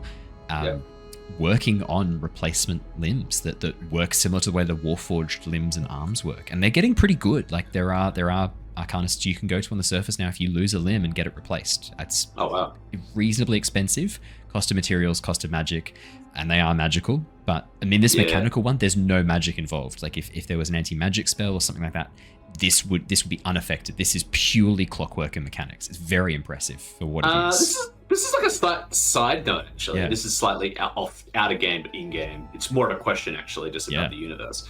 Does Gond exist in the world of Nostea? Gond, as in the Sverfnibeln. Is that the Sverfnibeln city? No, it's more Gond as in like the he's like the deity to like. Oh, the deep gnomes. Yeah. Not as Gond. I've tried to sort of steer away more and more. I'm steering away from all of the gods that are shared with the Forgotten Realms. I'm moving them more and more that's to fine. full I homebrew. thought so. Just because of, I mean, it's Hasbro who now own Wizards of the Coast, and I mean, we saw recently Elon Musk was trying to buy it. I figured it was safest to distance myself from stuff that was IP versus public use as much as possible. So we've been slowly moving away. So there is an equivalent. Yeah, there is an equivalent. Okay, for sure. Cool. Yeah. Great. That's cool. That was gonna be. But it's not so much like the Gondians or the Iron Hands like they have in. They're not like separate clans in that kind of way. But there is a patron deity of the Sverfnibeln for sure. Oh, cool. Okay. Yeah. Awesome. No, great. That's cool. Awesome. But yeah, and I felt it safest if we anything that was IP that was harder to have under an O. Was it OGL? I was like, we'll just slowly move more homebrew. And I mean, I think I've answered this in one of the Q&As, but one of the things that I've kind of got planned with how this campaign goes, depending on what the choices you make, there might be a bit of a shake-up of the Pantheon, because this is going to go to level 20. And by the time you get to level 20, you are taken on gods and things like that. So there may be a bit of a shake-up of the Nostea Pantheon. And I'm kind of envisioning the end of this campaign is one of the kind of big events. Like, you know how the Ruin is kind of talked about in this big cataclysmic event on Nostea, a changing of the eras. Thinking the end of this campaign is going to be a similar one, and we'll be starting with the next campaign afterwards. Very much a changed world. Did you hear that, folks? You're going to have to stick around for the long term, guys. This is going to be a long one. Oh yeah, we're going to level 20. Like this is a two-parter too. So we've got Return of the Giants, then Twilight of the Gods. So I've clearly set this up. It's taken us this long to get level 8. Hey, you're killing it. It's what, episode 70 tonight? What's that? I'm loving it. I love a detailed world with lots of stories. So you're saying in like another 70 episodes we'll be level what, like double? No, because we generally slow down the level ups as we. So I'll have to. It's all right. I promise. I won't keep level ups. Promise. And I'm even tempted to do a very mild time skip in between the end of Return of the Giants and the beginning of Twilight of the Gods, because you'll still be the same characters between those two campaigns. If you want to be, you can switch it up if you like. But the plan was to do. I've almost thought of doing like a time skip, like a One Piece training arc time skip, where like you come back. That'd be cool. Pretty fun. If I am worried, if I'm worried about the progression or things like that. But we'll see. I'm keeping it all up in the air. Depends on what you guys do. We're only level 10. So chat. I'm hoping that I see you all in 2 to 5 years. Hey, this is what I kind of think is possible. But at the end of the day, your decisions are the key factor for where this goes. I'm not a railroady DM. It's against my very being to try and push you in different directions. So you guys are in charge. I probably shouldn't have even named the second campaign. I just thought Twilight of the Gods was such a badass name. I was like, boom, I'm going to tentatively call that until we get a confirmation. I know, but it is though, because I know where you guys are going to go next. You've been investigating the Hadar shit pretty intensely and consistently. I know what you want to do. You've been telling me you want more Hadar stuff, so don't worry, it's coming. I mean, maybe. Plus, there's already are they called Star Elves? What are they called again? The Astral Elves. Astral Elves, yeah. We already have an Astral Elf character in the story, and we've also learnt about the city of the Astral Elves, which is one of the remaining flying cities. Oh man, we've been showing interest in that. So, and there's the whole city that Owen described. Like, was Nocturnus. it Nocturnus? Oh, the cursed. Oh man, there's some good shit there. It all does link up very nicely for us to go there, because if we do end up going to the Liang Theocracy, that's a way for us to learn a little bit about flying cities with the ruins that is the Liang area. We can then use that to maybe propel God knows where. All the sky cities were once storm or cloud giant castles or cities or buildings, because like that's how they're flying. They're all the remnants of the old giant tech that are still up. So there's a lot of relevancy to you guys exploring those areas for sure. So much. And the so cloud, much. the cloud giants, they're not going to be stoked that their castles have been commandeered. I've got a lot of cool stuff for the cloud giants, but they're not happy about it. Don't you worry. The stone giants, but a bunch of just aristocratic anger. Yeah, and also kind of like, what the fuck? What's going on? Like, they know what's going on. They're awake. These bacterium have taken over our halls, ruined the paperwork. This is disgusting. Yeah, basically. I don't know about you guys, but I kind of want to try and somehow use the giant echoes or some sort of knowledge obtained to make our own giant flying city, and then just have the full bastion thing, but just a flying bastion. How did I not think of this? So I've had an idea for the bastions. Obviously, with the 2024 DM's guide, there are bastions. Obviously, we will be doing the bastion system for sure. It's so cool, and it's very similar to what we were already doing with all of the homebrew guildwork stuff. There's a few different ideas I've had for how you can do your bastion. Having your own flying city was one of the things I considered. I've got a couple of different things in the works, and basically the idea is how you guys want to set it up is how it's going to be. The Tempest Guild is literally the name for like a storm. We could be flying up in the storm clouds, the entire guild. Big brain. You know that the Storm Giants, Sinmare and Loki, are currently in the Storm Giant city of Storm's Redoubt. Yeah. You know that like Loki was instrumental in helping build a number of the Storm Giant castles. Oh my god. You got a connection if you want to use it. We should before we get too focused to the future and give away too many spoilers. We'll stay in the present. And Just derail things. Yeah, I've got like 10 and 20 year stuff. Like the content I've made for this, you can go anywhere in the world and there's a whole campaign there. Like we haven't even been up towards Northgard yet, and I had a lot of fun designing Northgard, and I don't think we're going to get there in this campaign. I'm trying to think of why you'd go there, and I don't think you will. So that's going to be a future one, and I'm excited for that. We had a bit of it with what was that?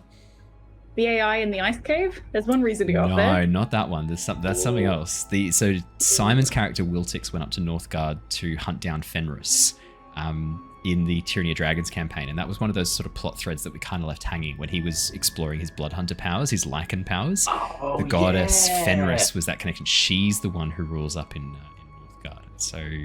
Oh, cool. Like, okay, that's sick. There's a lot of stuff. Yeah, it's one of those things. Like, wherever you want to go, I've got content for you ready and waiting. Like, don't you worry. There's cool stuff wherever you want to go.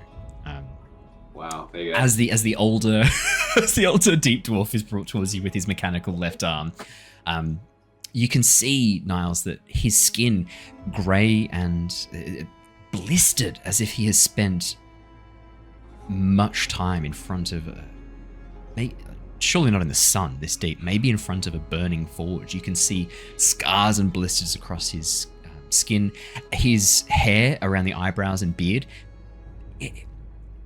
There is none. It's been burned away as the skin has bubbled. There's these tiny little patches where hair has pushed through the scar tissue, but this is a dwarf who has spent a lot of time in front of a lot of heat. And as he comes forwards, the priestess guiding him gently by the arm, she introduces you to him. Niles. Oh, yes. This is Rectus. He was one of the... Why are you guys laughing? No reason. Because I'm immature. Rectus, not rectum. Come on. Yeah, I heard Erectus. Oh, Erectus, no, Rectus. God, I should have known. This is like the Avatar streams. Wherever I introduce a new character name, it gets turned into Mr. Something or into innuendo. This is Rectus. He was one of the Forge Masters here. He is one of the ones who was able to... Is there something funny about Biggus Dickus? I love Monty Python. Thank you for that reference, Ellie.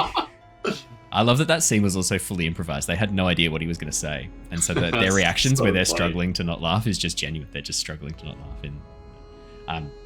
He was one of the Forge Masters. It is thanks to him that the Giant Forge was able to be activated at all. That great personal cost. Sorry, I've lost the accent a bit. A great personal cost to himself. As she places a hand on his forearm where you can see the metal has been replaced. You watch as Rectus nods and looks towards you. I understand you wanted to know about the material properties of the giant metal, the giant alloy. Yes. I wanted to know the material qualities and also if there are any exploitable weaknesses against it.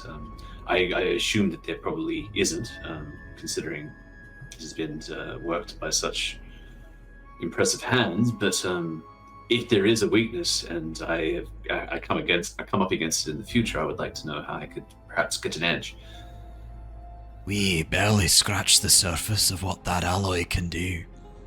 It's incredibly resistant. The material itself is highly durable. To even shape it, we had to heat it up to such an unimaginable temperature. Our forge wasn't enough. It was only when we reactivated this giant-made forge we were able to achieve anywhere close to the temperature. And even then, we could not fully melt it. Not to iron cast or to steel mold it like we do with other metals. No, it took all our strength, many heatings to even be able to bang it into a shape worthy of armor or a weapon. But it does have a weakness, several weaknesses. The rigidity. That resistance to temperature changes. We found that cold, great amounts of cold, and torsional forces could crack it. It was not as durable in those directions.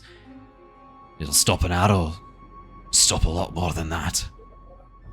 But if you twist it, bend it in the right way, when it's cold, it'll crack and fracture. Good to know. Excellent, thank you for that. I'll keep that in mind. No problem. You make sure that you watch as he pauses for a moment, considering his words, switches to Dwarvish. Do you speak Dwarvish, Niles? Good question. I don't know if you understand what swear words he uses. Cool. He goes, I don't. Rekta Svongag. When you find her, you get that metal and you kill her and you destroy it, you hear me? That's brought us nothing but trouble. We were wrong to tamper with it. We never should have listened to Obsidian Foot. It would be my pleasure. I give him a nod. You have my word. It's your people. Your problem now, lad. Unfortunately, there is much truth to those words. I think there will be much discussions to be had about that. Luck be with you. He nods and begins walking back as the priestess helps him away. Harry. You thought I'd forgotten your natural 20. Oh no, my friend. While all this goes on, for the first 45 minutes, as Bartholomew goes around and begins working on trying to heal people. What was your athletics check, by the way, Bartholomew? I don't think did we roll it? Roll it now. While you go, let's see how much you help people. You might watch Bartholomew with a natural 1 start crushing people's heads in as he drop barrels on them and, like, steps on them. I can't save them, kills them. A 24, natural 24 is pretty good. You watch as Bartholomew rushes around, carrying heavy loads far beyond what... He is hurt, he is injured, he is exhausted, but there is no sign of that in the way he acts. You watch as he carries patients between various places, and then, finding no more to carry inside the room, begins moving the barricades into a far more impressive and far more useful series of corridors that funnel in anyone who might attack into a few different areas. This is a much more military strategic setup of the barricades, not just haphazardly placed, as Bartholomew begins moving them around just by hand. You see Lyra rushing around, casting magic on the corpses of those who've fallen. Gentle magic, you watch as... Actually, that's a good question. When Ali comes back, I'll ask what gentle repose... Hey, perfect! What does gentle repose look like for you? Do you kind of like surround them in like a ring of mushrooms, like a circle of mushrooms, like a fairy circle to like protect them? Like, what does it look like? That was just the first thing that popped into my mind. The instant thought I had is probably kind of creepy and probably not comforting, so if I can avoid this... Perfect, that's what it is.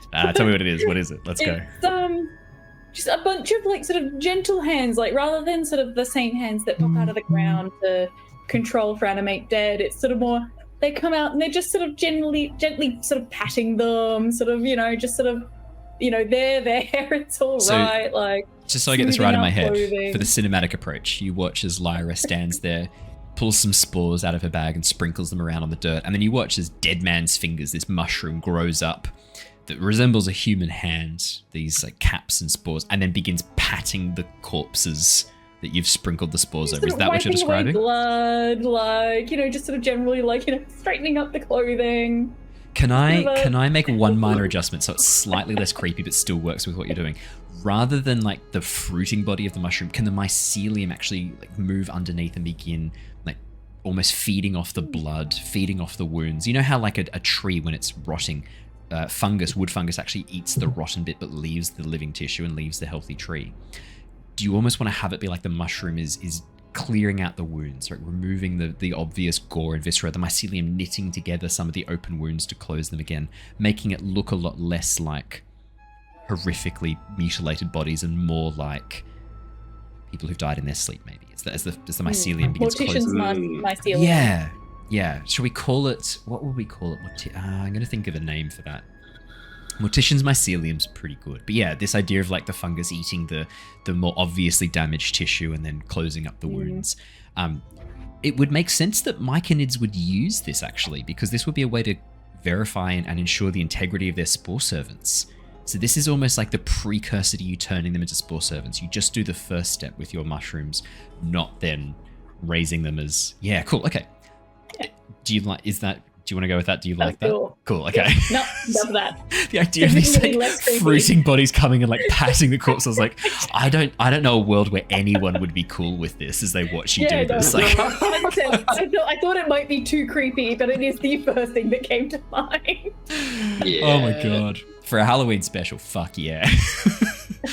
I'd do that for Curse of Strahd, as like someone falls in like the maybe like a night hag circle. You watch as these mushrooms begin to come up and like gently stroke their face as you hear, Now, dearie, rest yourself. Find the solace in dreams. as the mushrooms begin like stroking their face. I mean, that's not a specific example that I'm going to be using against them when Matt rejoins us. Like, it's not like you don't have to be worried, Matt. They're certainly not going up against a night hag in the ruins and bearers at some point in the near future that you'll be here for. Oh, cool. Yeah, very cool. You don't have to worry about that. Yeah, Don't inside check that. Harry, as you watch all that happen, there's it's like a sudden flash of blue scales up towards the entrance where you came down from. And as you look, you see a long, sinuous shape crawling through the stalagmites and stalactites, moving swiftly and rapidly. There's another Behir. It's moving slowly and cautiously, sticking to the shadows and sticking to the twilight. What? And right as you're about to raise the alarm, you watch as Elakia, the stone giant you rode in with, steps out into the open area, lets out a loud whistle, and you watch as the Behir immediately turns, heads back towards Elakia, raises up and hisses. Elakia seems to say something, and holding out their hand with the heartstone, places it atop the Behir's head, and then you watch as the Behir slithers away, moving away into the shadows of the city once more as Elakia begins gliding effortlessly over the stone down towards the city. I couldn't resist. I'm sorry, I couldn't resist. That's fucking cool. I couldn't resist. Okay. I couldn't resist teasing you for a moment, making you think you're going to have to fight a Behir. I watched Christian just slowly shit his pants. It's just like... You're muted. You said something long and blue slithering around. I was like, God, no! Not again! This is not a death crawl. No, you watch as Elakia begins gliding down across the stone, down towards the forge halls. Harry behind him, there are two more stone giants moving with him rapidly. As they begin to move down, you can see Elakia reaching up, grabbing a spear of stone from the roof, but then pausing as he sees the three of you, Ember and Threign, standing there out the front. You watch as he slowly lowers the spear, sinking it back into the ground, almost like a liquid as it merges back into the earth underneath. You watch as Elakia looks towards you. So, there is no danger here. Yeah. About the be here. Do they like resonate with the heartstone that's on your hand? There were many once. Are they tamed? Once, before our departure from these lands, before our banishment to the Astral Sea, there were many. Only some remain, the ravages of time and the dangers of the Underdark. One was sent to Blindenstone. Elder Hunmar, no. That pretender sent one. Sent us to the city with one of them.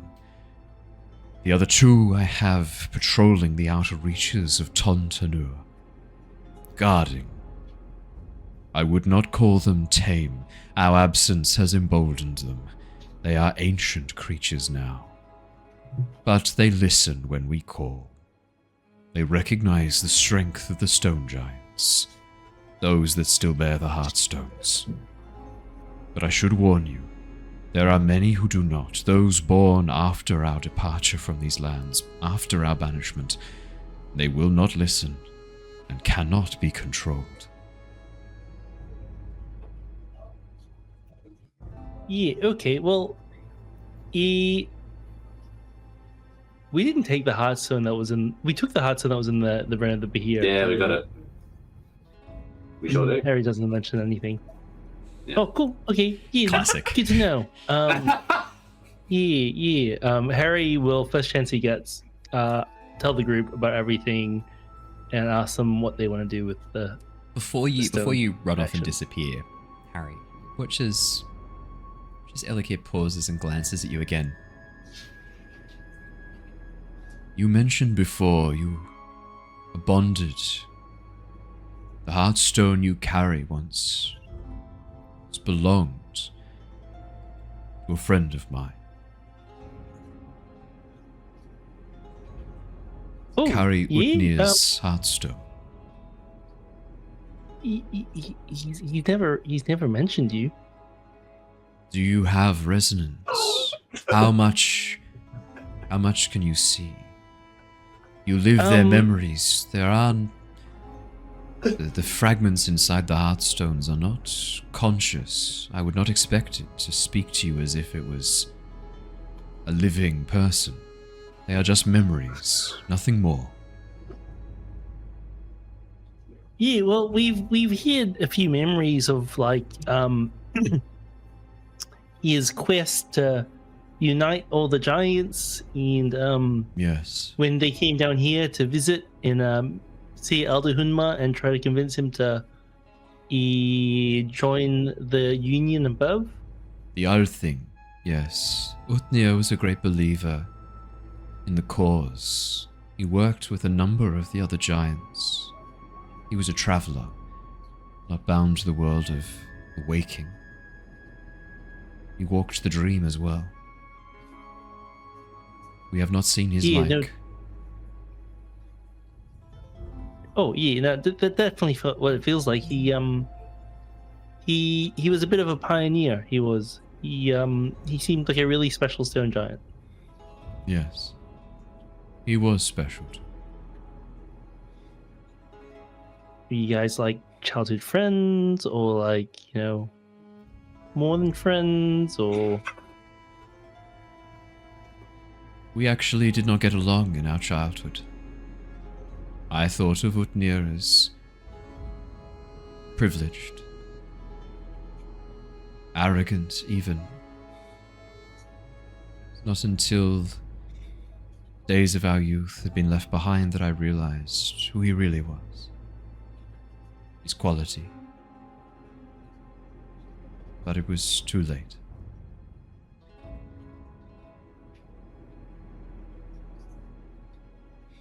I will do my best to tell him that next time I'm sharing my mind with him. The minds inside the stones are not conscious. You carry his memories only. There is no Utnir to talk to, just his experiences that you may see through his eyes and hear what he heard. Unless there is more that you have not shared. Your stone already acts somewhat differently. The entity residing inside, Figment you call him, he's had some effect on your stone? I mean, no, but I recall the voices of all the giants actually saying to find them once, which didn't seem like a memory. So, yeah, I don't know, but when I'm in the memory, I feel like I'm him, so That is normal. That's how they should act. When you relive the memories, you step into the perception of the giant whose heartstone you carry. They were designed as a way to archive our knowledge, our experiences. That was my understanding. Do you know how to more systematically go through what's in this heartstone? We've just kind of been like jumping from memory to memory and just a bit of dumb luck. To be honest, do you know how we can use these better? You should not even have them. They should not be responding to you at all. They were designed for use by giantkin. The fact that you have them reacting with you at all is beyond our knowledge. But if all of us have returned, there are some who know more about them. Stone giants, we were not their creators. We were slow to accept them. Many of us only accepted heartstones a matter of years before our banishment from this realm. My heartstone has only ever been bound to me. There was no carrier before. Only my memories will reside within the stone. And while I can step freely from my own memories to see what I have seen in the past, talk across great distances, I would not know how to describe the process of experiencing the memories of another. But there are those who still live, as far as we know, up in the dreaming, who created these, worked with them. Sinmare, she worked closely with the Heartstones. It was one of her great projects, expanding and unlocking their features, their functions, their sense of connection. Have you spoken to her about this? Not properly. We haven't really hit the chance. But she would want to speak with you. You bear the stones of the giants. I would make contact sooner rather than later. About this communicating over great distance thing, how do you do that? I concentrate, picture the one with whom I wish to speak, reach out with my mind and talk freely. I should warn you though, since we have returned, they do not work as they once did. There were spires built by the fire giants that allowed connection. I do not think many of them still reside today.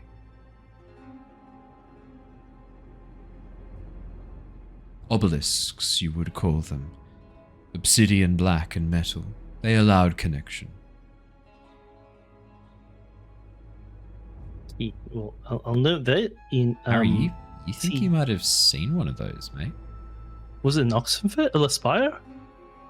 The main feature of Laspire. Yeah, like the namesake of the town. The enormous obelisk, the giant tech obelisk. Where we found...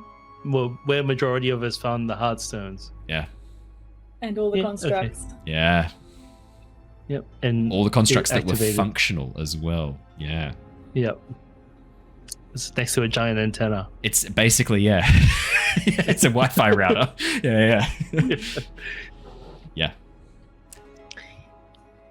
Does Harry know of any other spires? I mean, like he's a merchant. He would have traveled. Oh yeah, it's gotta make me a history check. Yeah. This probably falls under history, I reckon. Yeah. God, I love doing connections to lore that I set up like a year ago. Because we didn't get to really talk about what the actual spire meant at the time, and I was like, it'll come up again in the future. And it has. 5 None of Harry. the others look like they'll be coming up. Harry. I mean, oh yeah, everyone who hasn't taken a short rest, this is an opportunity to take a short rest if you want to take one, for sure. Yeah, feel free to take a short rest. You're doing light activity, but as you finish pushing the barricades into place, you've now got time for a short rest. This is all taking place over a couple of hours, so you got time for a short rest. Easy. Yeah, Harry, with a 5, you're like, nah, they'd stand out. I mean, the one in Laspire was so significant, they called the town after it. So, like, I mean, unless there's any other places like Cold Spire, Big Spire, you've not heard of them. You think they'd make more of a mark? You should have heard of them if there were any. Nah, there's probably not. Yeah, it's even a bit of a stretch that Laspire is Aspire. Exactly. Yeah. You think that's coincidental with a 5? You're like, they got lucky with the name there. Laspire was obviously there first. Yeah. Okay, cool. But Harry will then, after this conversation, tell everyone about the Spire as well. Cool. Yeah. So, what do you think the Stone Giants will do from here? I know not. We have lost our leadership, lost the wisest of us. I will submit a plea to the Orthing, what remains of it. It has fractured since the death of King Mion, but the Stone Giants need help. We need assistance from our kin. Well, if you ever need help from any small folk, I know a group of people called the Tempest Guild that you could reach out to. My friend over there has a card though, but I don't know. It might be a bit small for you to read. But he can give you the details if you ever need. Do they carry a stone like you? There's actually a handful of other people that some do, but not all of them. No, but Sinmare,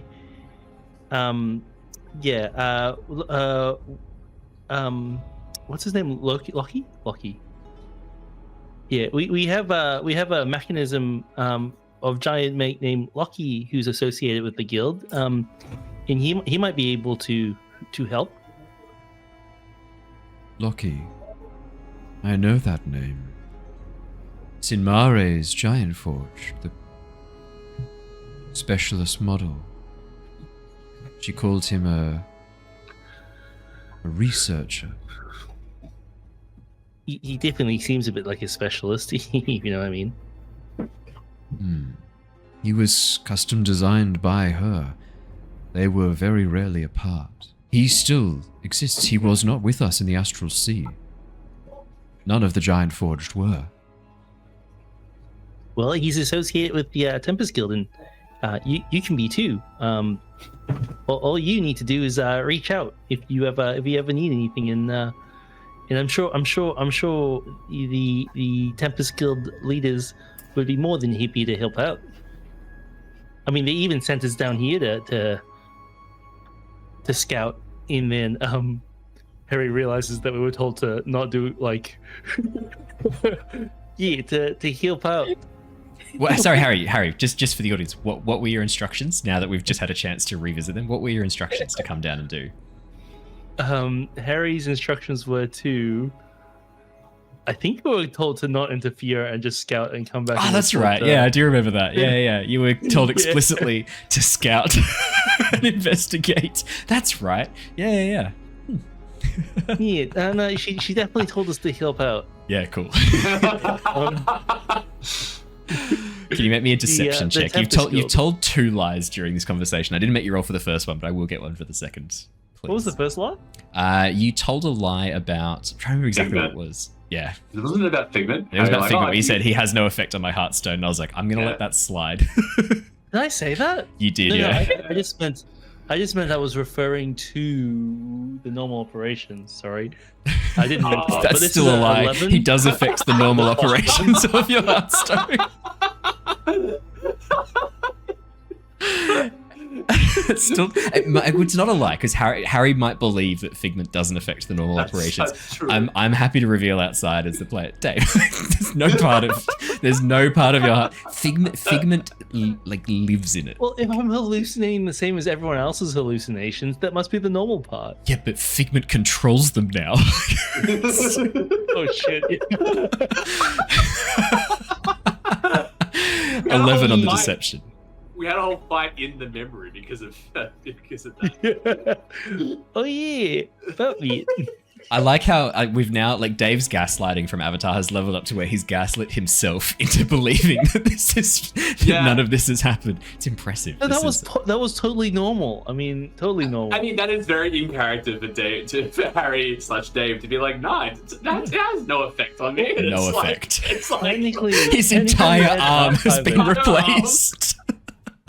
We had an archivist interrupt one of our previous dreams. And the same way Figment and the other being interrupted this current one. Can I reveal something that's a little bit behind the scenes, I guess, but it does fit with this? Harry, you remember that the others had a giant dream before they met you, and nothing crazy happened. They experienced the dream as normal. Did they?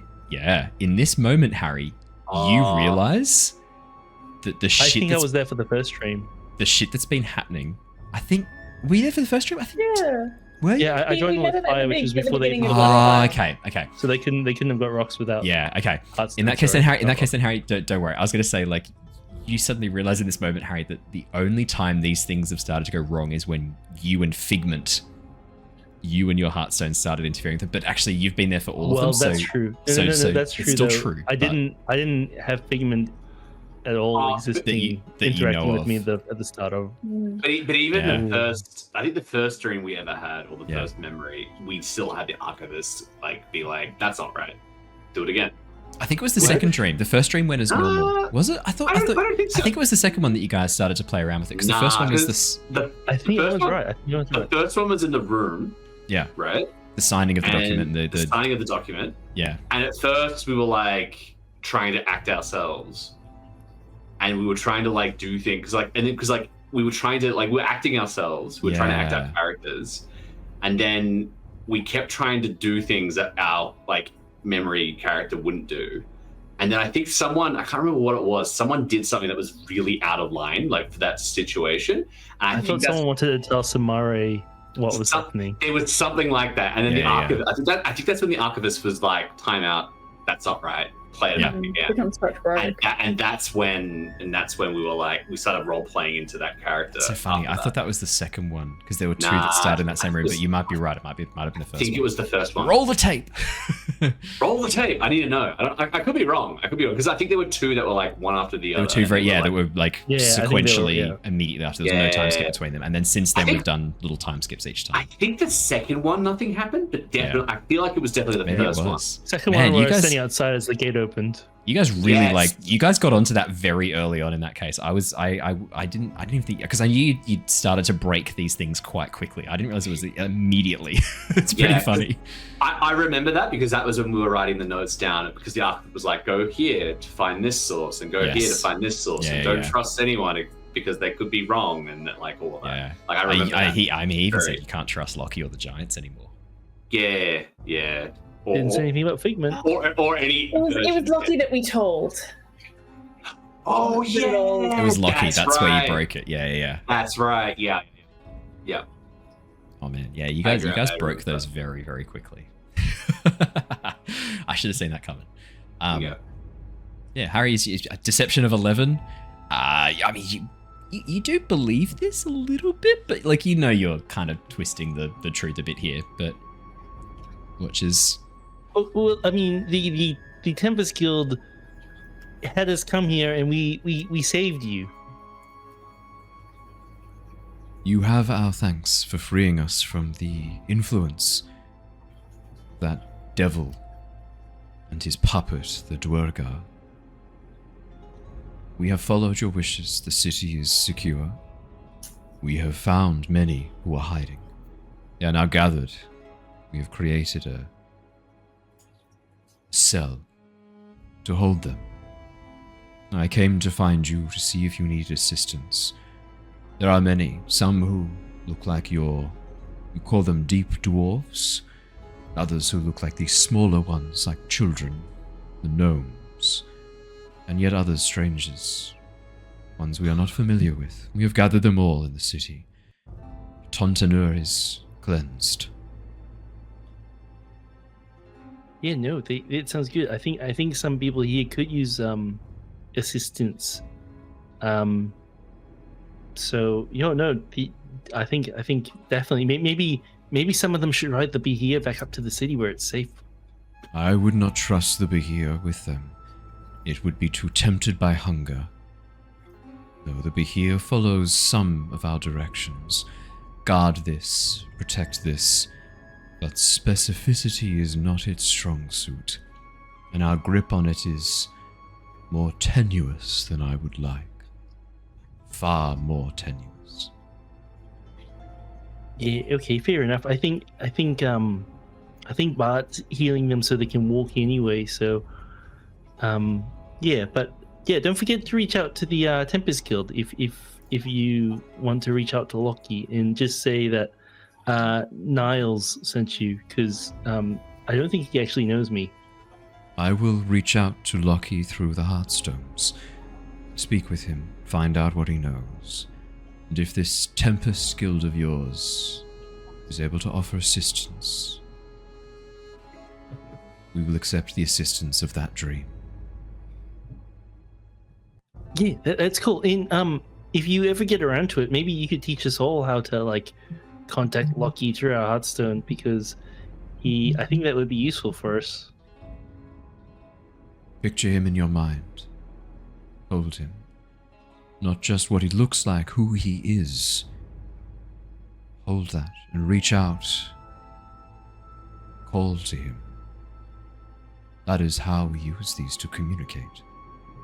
You watch as Elekir holds up the hand, closes his eyes, looks at you, then closes his eyes once again. And then in a moment you hear Elekir's voice in your head, Harry. Like this. I hold you in my heart, in my mind, Harry. Harry stumps. You wow. Ooh, okay, yeah. Harry would like to close his eyes and imagine Niles. Okay. Harry, could you please roll me a D100? Am I going to kill both of us? Is this how it ends? Well, if you 30. roll a 1, something will happen. 30. And off both of your synapses. Niles' head explodes. Figment emerges from Niles. Yes, a fresh host. That's it. Finally, I have control of the bird. Ha, ha, ha. Oh yes, the bird. The bird is the word. As these wings, I am free. Yes. I rise on wings unbidden. As you reach out, picture Niles in your mind, Harry. You call out to him. But there is no response. Niles, you hear no call from Harry. Harry, there's just the void, the emptiness. Yeah, okay, yeah, well, it must be the ships down here. We're pretty low, you're pretty tall, so maybe you're closer to the spire. I'll try again later. Cool. You have not had much practice with this, and you must keep in mind that it was not designed for use by small folk. It's true, I'm not very good at focusing. I'd like to think that Bart's joining back at this moment. You finished up, you head on over. Sure, you see the 3 stone giants standing there as you finish your rest. Lyra, Niles, if you want to do the same, you're more than welcome to. Ember's going to be there too. The main reason is overhearing that little bit. I'm not going to interrupt the conversation just yet. I'd actually like to try to center Paladin powers, the stone, what I have used to sort of interact with Figment and enter into Harry's. And just like a wishing on a shooting star, I'd like to try to reach out to Satine. Ooh, okay. She doesn't have a stone, so I don't know if it stone. Exactly, so I don't even know if it works. It's just that's what I mean, like a wishing on a shooting star. I'm hoping that... But it's the Hearthstone. Roll me a D100. And you love her. So that's just the translation. Hjotstav is the actual thing, but it's a Hearthstone because you love her. Roll a D100. Let's see what you get. It's not 100. It's a 7. No! But you Channel watch Divinity, that's you good. watch as My Satine's player head level? explodes like a melon. No. But you reach out with your mind. All you feel is the emptiness pressing around you, the silence. As your mind explores the void, Gunungagop, the great void. I want to do this too. Can I reach out to see if I can talk to my... Oh, I want to do this too. Can I try and do this to reach out to my to my Shifu? Oh, okay. We're going for people without heartstones, which is a bold choice. Yeah, go for it. Lyra, are you going for fucking Shana? I figured, Yeah. We're all thinking anyone of without loved ones. Hearthstone. Go for the D100s. Let's go for it. And we're all picking people without heartstones, which is an incredible decision. I mean, I killed Niles, but whatever. No, Harry, you nailed this. 4. You watch as your mentor's head, your Shifu's head, like a melon. Niles, as you reach out your mind, again, all you feel is the darkness, the void. I realized that the giants would actually refer to the astral sea as Gunungagop, which is the great void in Norse mythology. That's what they would call it. So I'm gonna retcon all references to the astral sea by the giants as Gunungagop. And every time you try and reach out with your heartstones, I'm gonna have the giants explain this because fuck, why not? 37. Okay, Lyra, as you reach out, it's just the void again. There's nothing there. There's no heartstone. Yeah, as all of you, as you watch as Elakia sort of watches you all close your eyes for a moment, concentrate, your heartstones flashing for a moment, Elakia kind of cocks his head and goes, I hear you calling out into Gunungagop, the void, the astral sea you call it. It's having a private conversation. I'm trying to concentrate. But you're not. All of you, when you concentrate, you're screaming out. I can hear you. Not the words, but the sound as you try and call into the void. You need to focus. Connect to the heartstone, Hjortstav of the person you're trying to speak to. Find them. Sea of light, a pinprick of light in Gunungagop. Does it need to be someone with a heartstone? Is that what you're saying? Yes. Of course, these are ways of communicating, connecting. That But is a what friend they once are. told me I could connect to someone's stone in their heart. Was that friend a giant? No. Then they probably did not know the matters of which they spoke, unless they were giant forged. Say, not that I'm familiar. I don't think I've actually met Lockie myself, but would it be safe to assume that Lockie perhaps has one of these stones built into him? I would have assumed that Lockie would indeed carry a giant forged version. That is how we issue commands to the giant forged. The stone giants, we did not trust these constructs when they came, these creatures of metal. There are no giant forged amongst the stone giants. We used golems, magic to shape stone. Lyra. Hello, friend. Yeah. So hearing that you need a heart staff, to receive a call, which does make sense. Yeah.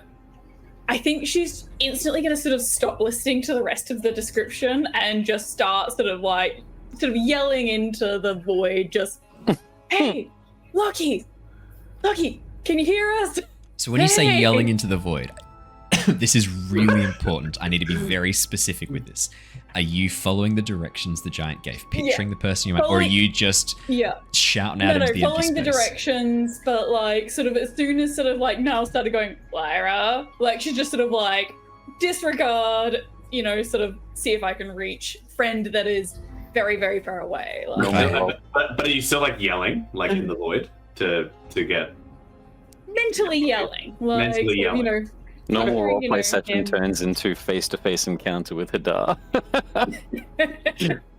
Well, forget Lockie's the person that she's known other than the longest. So. Yeah, of course. Yeah. Lyra, could I get you to please roll me a D100?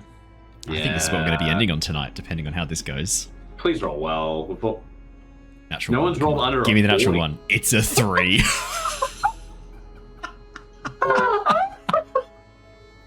mean, from the sounds of it, that's kind of what we want, right?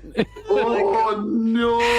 Interesting, spicy. ending. So we've had. Can I just better, right? Can I just Owen's recap? always said that the D100 doesn't matter, right? Well, it depends. If it's on a random roll table, as in a random effect, I do tend to like flip them around and randomize them. For percentile dice to see percentage success, it's much harder to do that in my mind and How randomize could it. you Where- betray me like this? So I just want to clarify, we've had, 1, 2, 3, 4, 5 D100 rolls. The highest you got was a 37, followed by a 30, and then 4, 3, and 7 are the other rolls. Oh, that is wow. atrociously The bad. amount That is under 10 is crazy. that is statistically incredible. That's Yeah. wild. Yeah, here's what you hear. Lyra, as you reach out, trying to picture Lockie in your mind. For a moment, all you hear is silence. And then suddenly, Oh, no. you hear almost what sounds like this buzzing. Almost like static. I'm just trying to move my arms around like antennae. As you like hold your hand to your head and then like lift your elbow up to try and act as like an antenna. Yeah. I'm just waiting for you to be possessed and eyes glow red. Oh, As you, dear.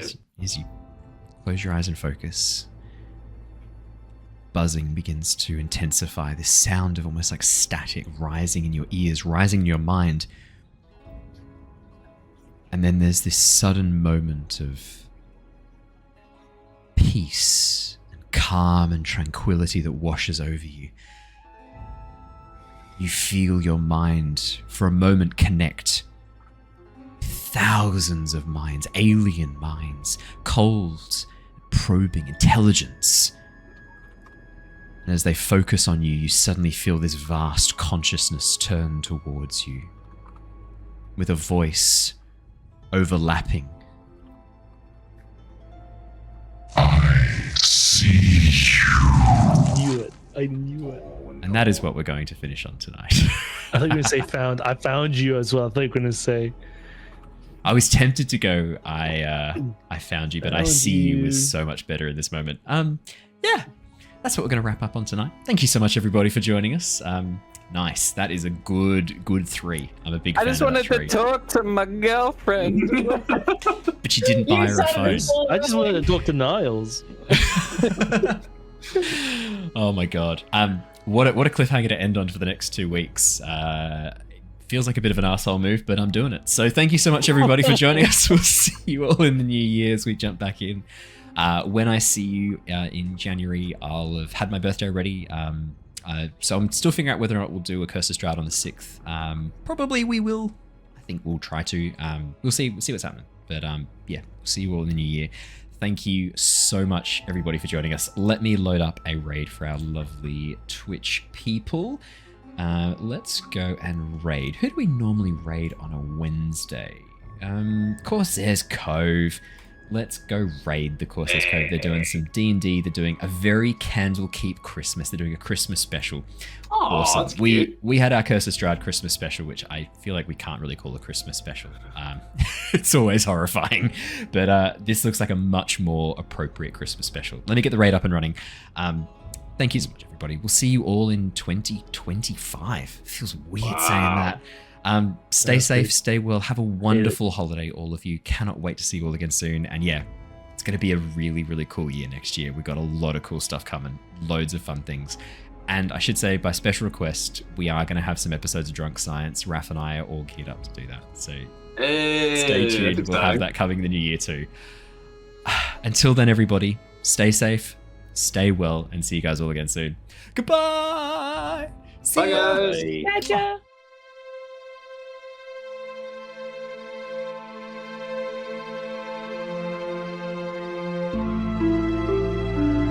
Thank you.